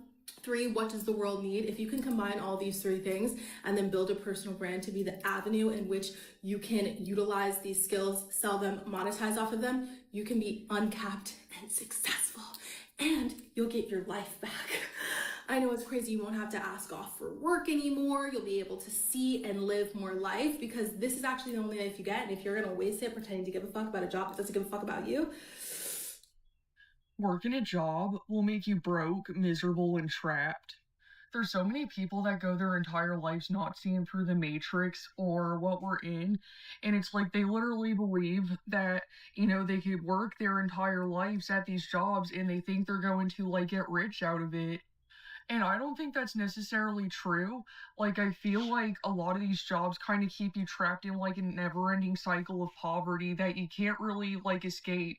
Unless you decide that, you know, you're sick and tired enough of it and you just want to, like, do your own thing, like start a business or become a content creator or start selling, like, digital products per se, because you just, like, can't take it anymore because you're just, like, awoke and, like, you just are burned the fuck out and can't catch a break, and every time you go into your job you're finding yourself just wanting to, like, rip your hair out because you just, like, can't do it anymore. So you just decide to, you know, put work into doing your own thing, so that way you have, like, a chance at maybe, like, breaking free from it, if you know what I mean.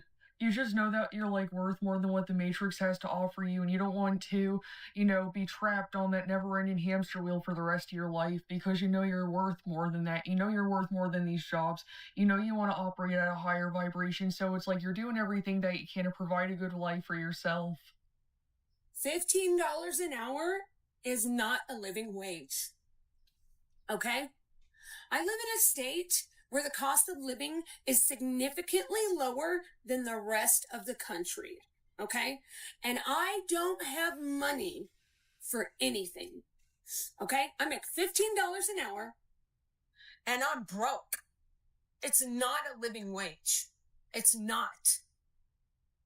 Not with rent, car payment, gas, electric, fuel gas, okay? Internet, phone, your streaming services. Most of the time, I don't have money left over to buy basic necessities. I don't. I have to break up my payments and my bills just so I don't overdraw every week. This right here got to be the most frustrating thing, man, on this earth. And I'm going to tell you why. If you don't know me, I'm Drew. Like, share, and follow me, and save this video for later. How is it that a lot of people, man, on this earth work 60 to 80 hours every 2 weeks, and then once they pay all their bills for the whole month, they're still broke until, you know what I'm saying, until next payday? Make it make sense, y'all. And there's a lot of people, man, who are working 2 to 3 jobs and they're barely getting by as it is.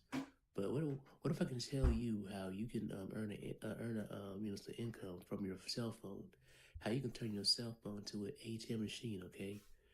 And guess what? There's no tech skills. It's beginner friendly, and we show you everything, y'all, step by step, at exactly what to do. So for more information, go to the comments and hit info. Then after that, I'm gonna send over something to you either this week or next week. God bless y'all. If you're planning on publishing a book this year, stop scrolling. There are only 4 real ways on how to publish a book, and most... It really is the worst feeling when you come back home from a long day of work. It's the end of the week. You look at your bank account and it says it pretty much hasn't changed, because once you get that paycheck, it's pretty much all gone after you're paying your bills. And it definitely sucks. You don't have any extra cash to save. And it feels like for a lot of people that they're making no progress in life because they're not seeing their numbers go up. You're losing it to taxes, you're losing it to bills. There's just so many things that's very expensive nowadays. I am 55 years old and I bring home about $2,600 a month as a senior supervisor for a very large company. I have showed up and I have done everything the way that I thought I was supposed to do it. I've been through a lot in my life. I survived emotional abuse, abandonment, and I've spent the last 30 years of my life just trying to survive. And when my kids grew up, I remember just sitting there thinking, how am I supposed to make this work for the rest of my life? I had no safety net. There was only the one income coming in. I was paying off debt, trying to take care of myself, my health, and just trying to figure out how to live, not just get by. So I started looking for something that I could do from home, and something that, didn't really depend on my age, something that could actually give me a chance to move forward. And I'll be honest with you, I have tried digital marketing in the past and I didn't have the support that I needed, and I, embarrassed to say it, but I quit. I didn't have the guidance or the mentorship that I needed.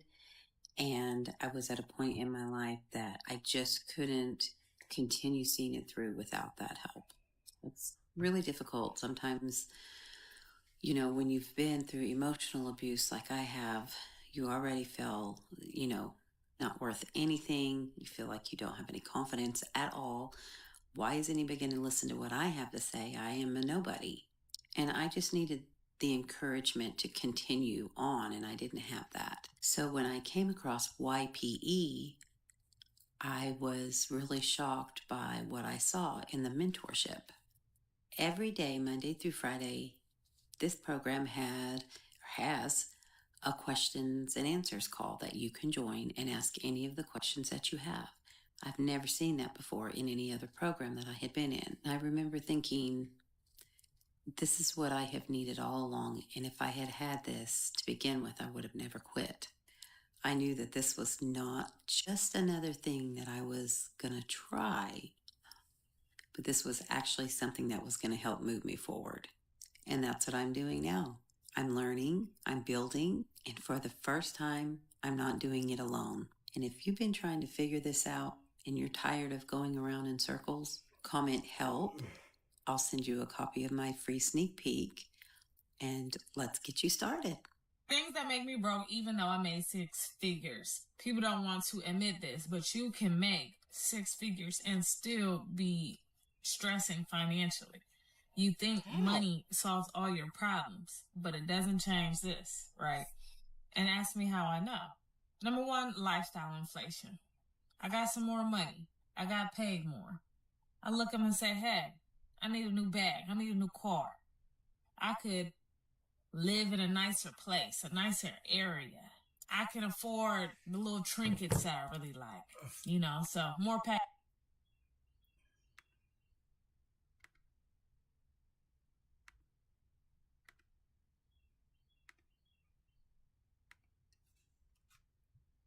this is where people mess up. So, if you make, okay, just do a hypothetical. If you make over 6 figures, and the key is to live below your means. The key is to live below your means. Don't live above them.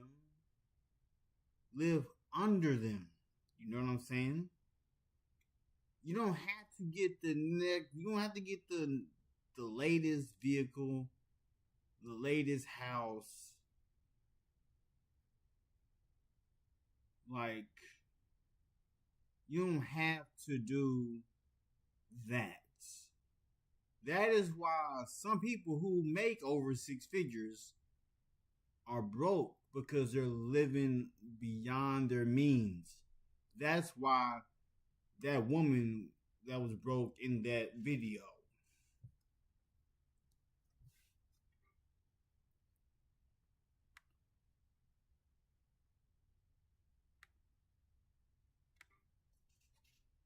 Packages to the crib. I can afford to eat out now, so let me do that. I can afford to get a few drinky drinks while I'm out, so let me do that. The thing is, your income can grow, but if your expenses grow at the same rate, you're just able to maintain expensive bills. Number 2, not having a plan for my money. I had a couple different savings accounts, right? Checking, savings. That was it. I wasn't really focused on investing too much. I wasn't focused on, let me create a plan. I was at first really good at buying things with my credit card and then paying it off immediately. And then I started financing more things.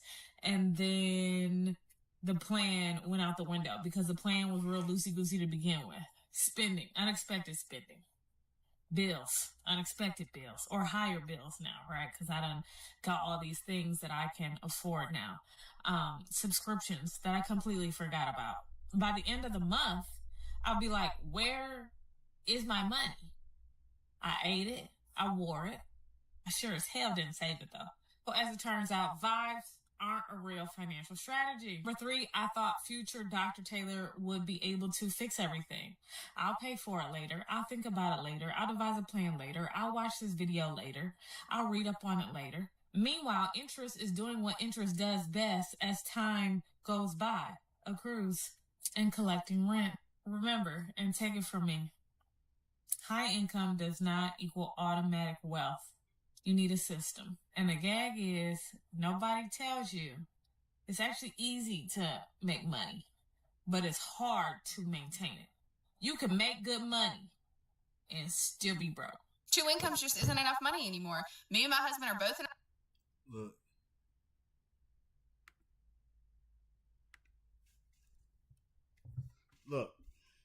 Look at me, face to face.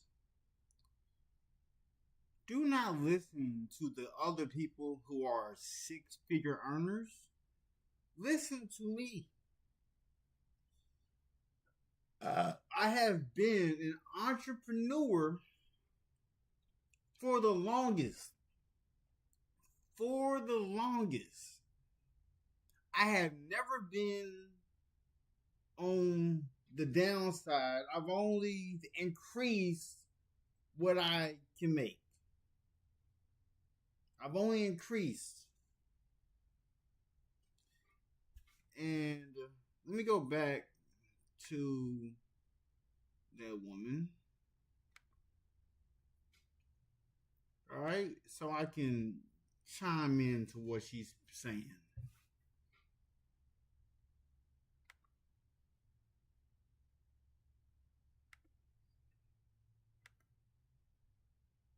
I'll watch this video later. I'll read up on it later. Meanwhile, interest is doing what interest does best as time goes by, accrues, and collecting rent. Remember, and take it from me, high income does not equal automatic wealth. You need a system. And the gag is, nobody tells you it's actually easy to make money, but it's hard to maintain it. See, she says that it's easy to make money. That's true. And it's also easy to maintain it. It's easy to maintain it. And the key is to live below your means. Don't go get that BMW. Don't go get that Mercedes. Don't go get that Rolls Royce. Don't go get that McLaren. Don't go get the Ferragamo. Don't go get the Fendi, Louis Vuitton, Gucci. Learn to save, invest, budget. BSI. Budget, save, invest. That is what you need to focus on. Live below your means. Don't get the newest vehicle. Get certified pre-owned. Like, read up on the vehicles that you're going to get. Read up on the mileage. Then take it to a mechanic to see what else needs to be worked on. Because any vehicle I get, the first thing I take it to is AutoZone. Get it read to see what codes are gonna pop up. Then, because I have a mechanic, then take it to my mechanic, and he'll show me what needs to be fixed on it. And my mechanic would charge me less than if I took it to another mechanic shop. So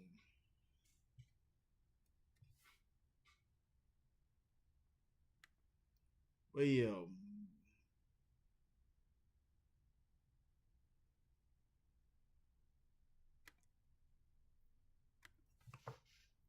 you can make good money and still be broke. 2 incomes just isn't enough money anymore. Me and my husband are both in our 30s. We make the most money we've ever made before, and we still struggled between every single paycheck. We spent hours every single Friday when we would get paid trying to figure out what we could cut back, trying to budget every penny we had so that we would make it to the next paycheck. The grocery store's too expensive. Vehicles are too expensive. Vacations are too expensive. Houses are too expensive. 2 incomes is just not enough anymore in today's world. I have a college degree in physical therapy, and when I got good grades and went to college and did all the right things, it was supposed to solve all those financial problems. That's what everybody told me.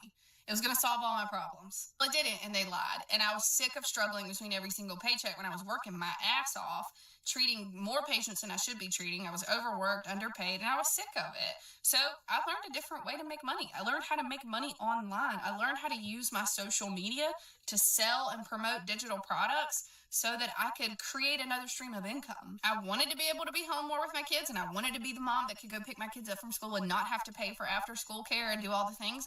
But I couldn't be home and not have a full-time income. Could not do it. But learning how to make money online and creating an income stream that I have created and make money while I still treat patients part-time, but I am able to work part-time now, and I don't pay for after school care. I pick my kids up from school every single day. I drop them off at school every single day, all because I created an income stream from my cell phone. If you're ready to join all the other moms that have learned how to monetize their social media and learn how to make money online so that they could stop living that paycheck to paycheck cycle, then go to the link in my profile and click the very first link. It's going to give you my free guide, and it's going to give you all the information on how I learned how to do this.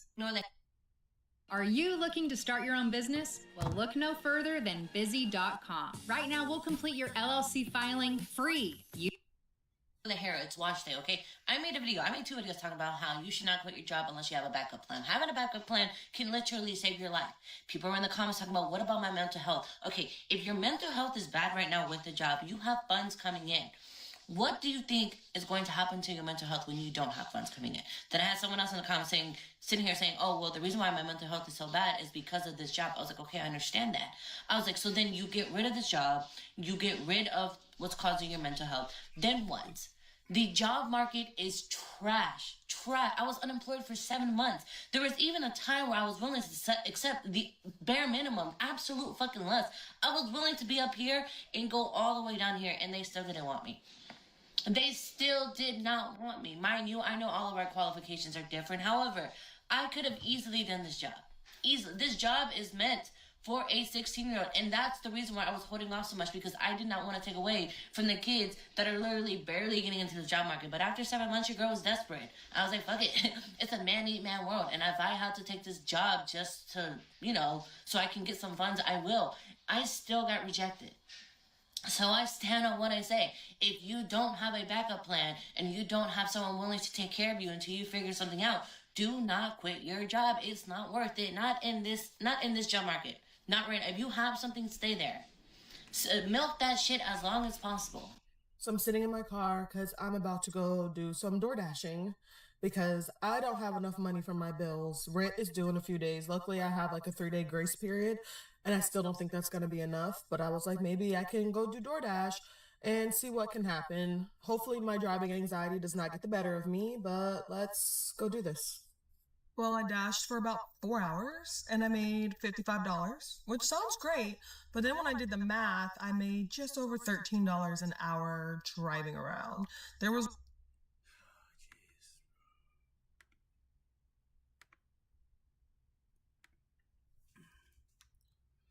All right, look, if you do DoorDash, change the location in where you do DoorDash. That will help you. Go to whatever state you live in, go to the nicer areas, go to the nicer locations where money is bountiful. When you go there, your trajectory on DoorDash will change. You will go from making... Look, when I did DoorDash, I would only work for 5 hours. In that 5 hours, I could make $200 in 5 hours. And I'm pretty sure y'all looking at me like, that can't be true. And I've already shown how many deliveries I've done. Over 6,557 deliveries. Every week, I was making money. Every week. I'm just saying. Just saying.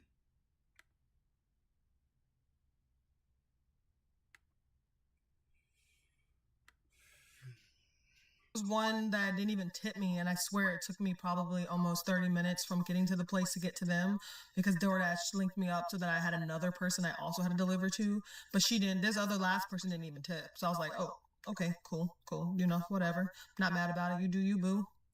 Just know that if I ever see your name again, I ain't never picking it. But yeah. So I'm gonna go home because I realize I've been up since about 8 o'clock this morning, maybe earlier, and I have not eaten. So we're gonna go home, take a shower, and relax because I have work the rest of the week. But at least I did it this time. We are not meant to just pay bills and die and work our asses off until we're old and we don't have the energy to enjoy our life. Life is so short. We are supposed to enjoy it. We're supposed to feel good. We're supposed to be happy. We're supposed to do things that fulfill us and make us happy. Well,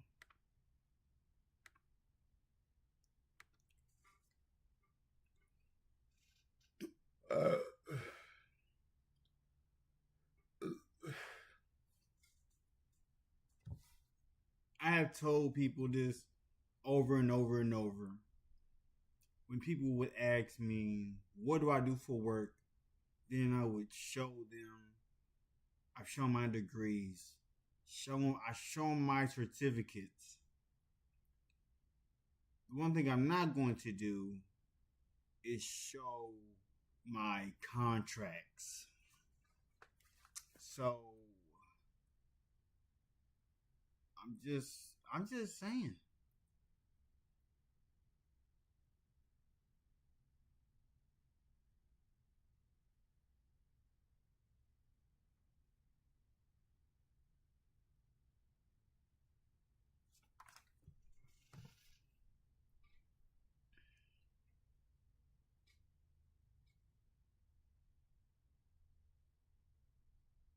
Hold up.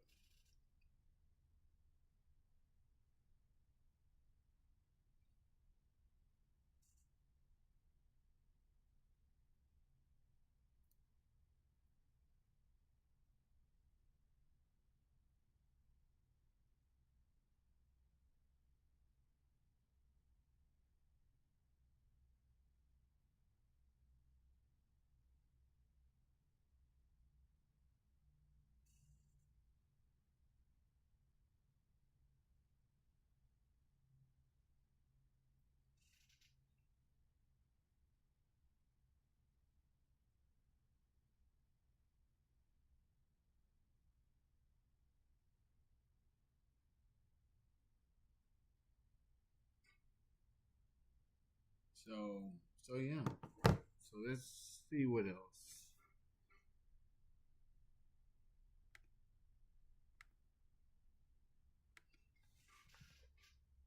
But we're tired, man. I went to the grocery last night. It was over $300, and I got half of the stuff I normally get.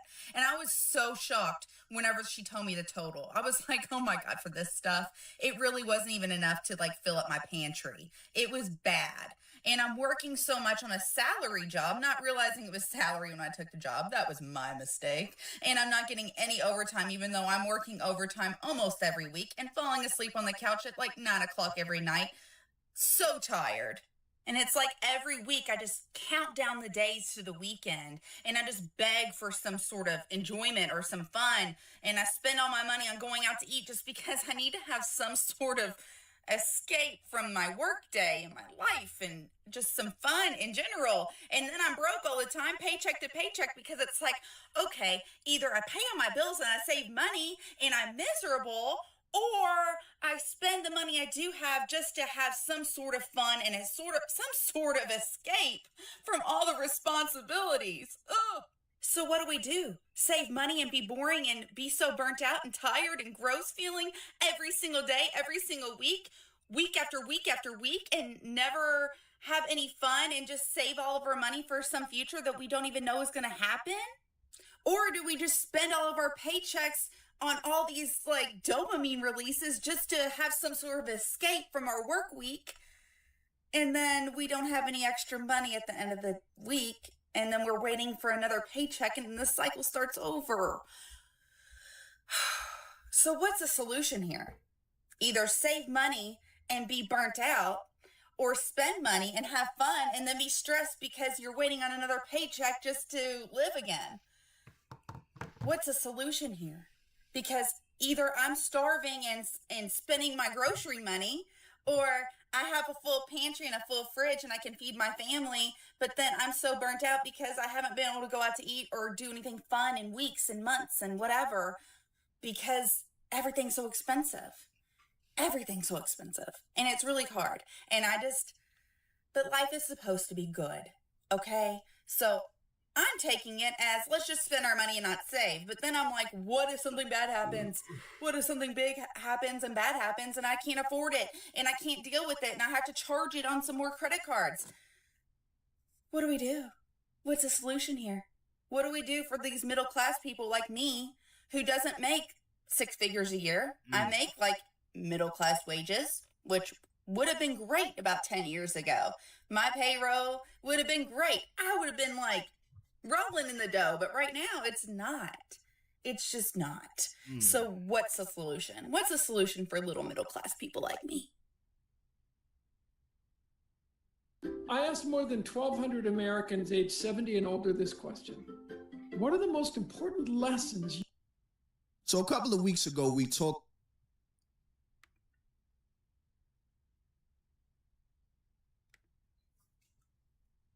See, this right here, the pyramid scheme epidemic. That is one scheme I have never been a part of. I have never been got. I have never been scammed. I have never been hoodwinked. I'm gonna say that for sure. So Gen Z is getting trapped by pyramid schemes.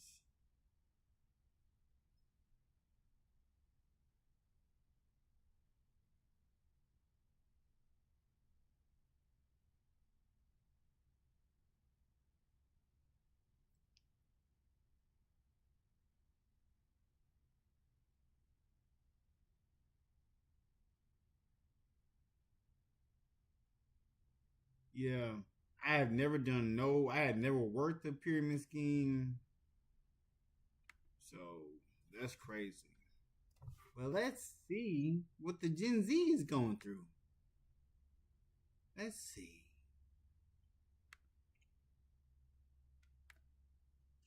Bro, are you serious?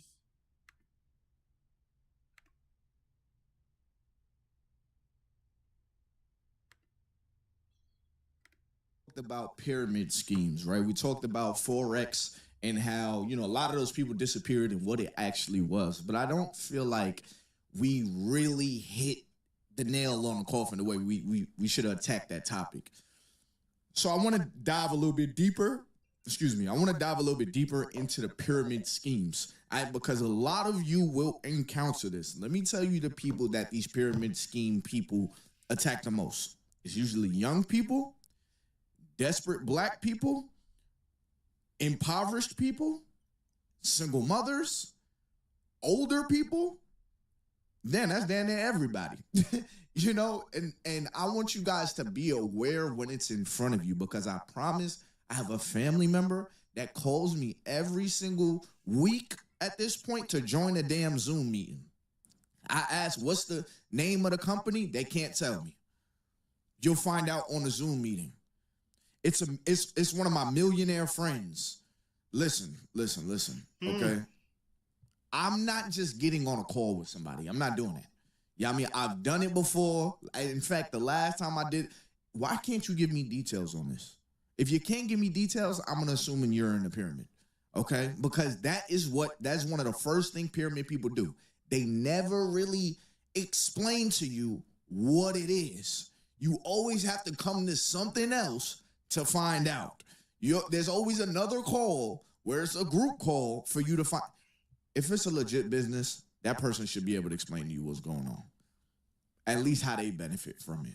But if you can't tell me how you benefit from it and you're just trying to give me a grade A opportunity out of nowhere, I'm going to question it. I always question it. What is in it for you?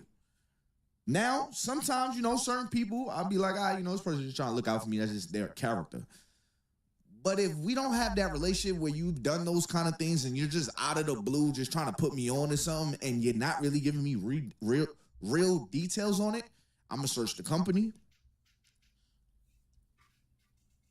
I'm most likely not going to go on the Zoom. And if I do go on the Zoom, I'm going to ask real questions. But I want you guys to see what these MLM, these pyramid schemes look like, because Indeed and all of these, job hiring websites, they are now posting pyramid schemes.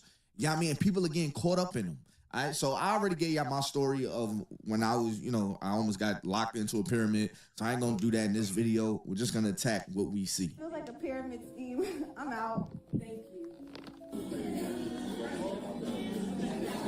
Compliance is key critical. Okay.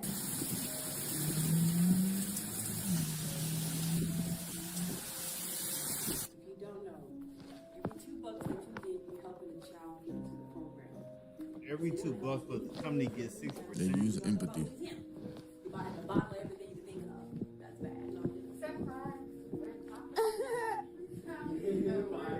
That's funny. That makes it even worse. Her point is, wow, what you did yesterday happened. That's how many kids you helped get into the program yesterday.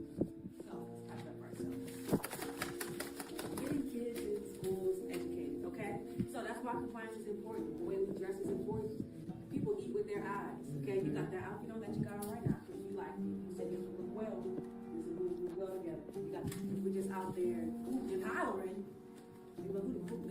One thing I never want you guys to do is get lost in somebody's metaphors, analogies, but they're not really giving you the facts. They're not really giving you the meat and potatoes. They keep speaking in this way that's like, it just seems so large, but I want you to see through that and notice they're not really saying anything. Like, what exactly are we talking about? Like, yeah, two things could be true. That's true, but what does that have to do to apply to what is going on? A lot of these pyramid scheme meetups be straight just motivational speeches. Yeah, of course I'm going to want to feed needy kids and stuff like that. But what exactly is this? The company, she just popped it up on the screen. The company gets 60% of everything. Like, pay attention to those things, because these emotional moments that they're pulling on your heartstrings, they kind of slide a little bit of, yeah, but this is how we really benefit. Or you might even have to ask those questions.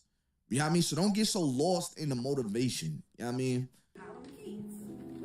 Especially when you're desperate. Right, and the next announcement. We got the high roller. Okay, high rollers. Number one is the person who did the most yesterday. Okay. Number one, Chelsea. In fact, we drove 100 miles. Last announcement. What is it going to be, everyone? Happy 15th. Yes. Oh. That too. Also. That's all whispering. Yes. Right. So, for those, soon our fight most likely start tomorrow. Who selected to go into networking conference? Treating them folks like kids, bro. Got grown folks in the room saying that. You don't want to be the best in the room. Because what can you learn to be the best in the room? You know those people? The baby thought you said. You know those people that only like to be friend people that, make them look better. Yeah. They can help you find a word for it. Right? Don't be that person. Don't be that guy or that gal. You be that person that has the most to learn everything. I can keep doing that. Hey. Okay. So it'd be good to get in those rooms. You can find mentors there. You can find people that can help you with a different perspective. As an owner of Walton Goggins goggle glasses, I know how to make slick-looking goggle/glasses, but I have no idea how to make slick social. Like words like mentor, just millionaire and the high rollers. Like, people, what I've learned, the more I've had conversations and I've been to these large meetings and stuff, I've realized that people and hold up, let me just clear that up, because I know I just hit 100K, so the Illuminati allegations is going to start hitting. I ain't talking about them kind of meetings. You know what I mean? It was like a government contractor meeting with a whole bunch of people that are trying to get government contracts. So I just want to be clear in the kind of meeting I'm talking about, right? For those, what kind of meeting was Boogie in? And then, they pull up this video in a documentary or something like that. Look, I need my documentary to be truthful, not a whole bunch of allegations and conspiracies. All right? But people that got money, they're more so asking you questions, or they're directly talking about how we can benefit each other. It's not so much of this, this motivation and this can change your life. It's like, this can, but that's up to what you do with the money that you get from your end of the bargain. Let's talk about how we can benefit each other. You know what I mean? But all of this not really being direct on what exactly is the business, it's usually because it's a pyramid scheme. It's usually because it's a scam.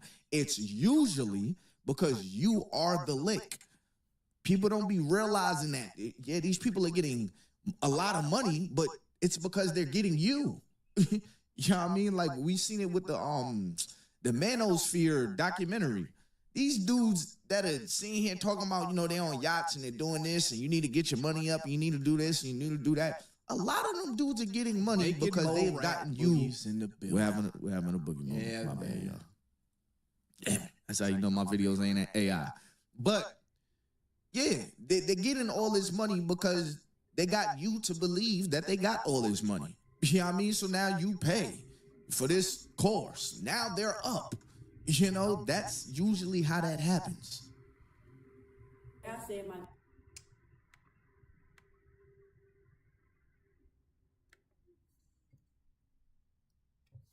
Yo, what's good, everybody?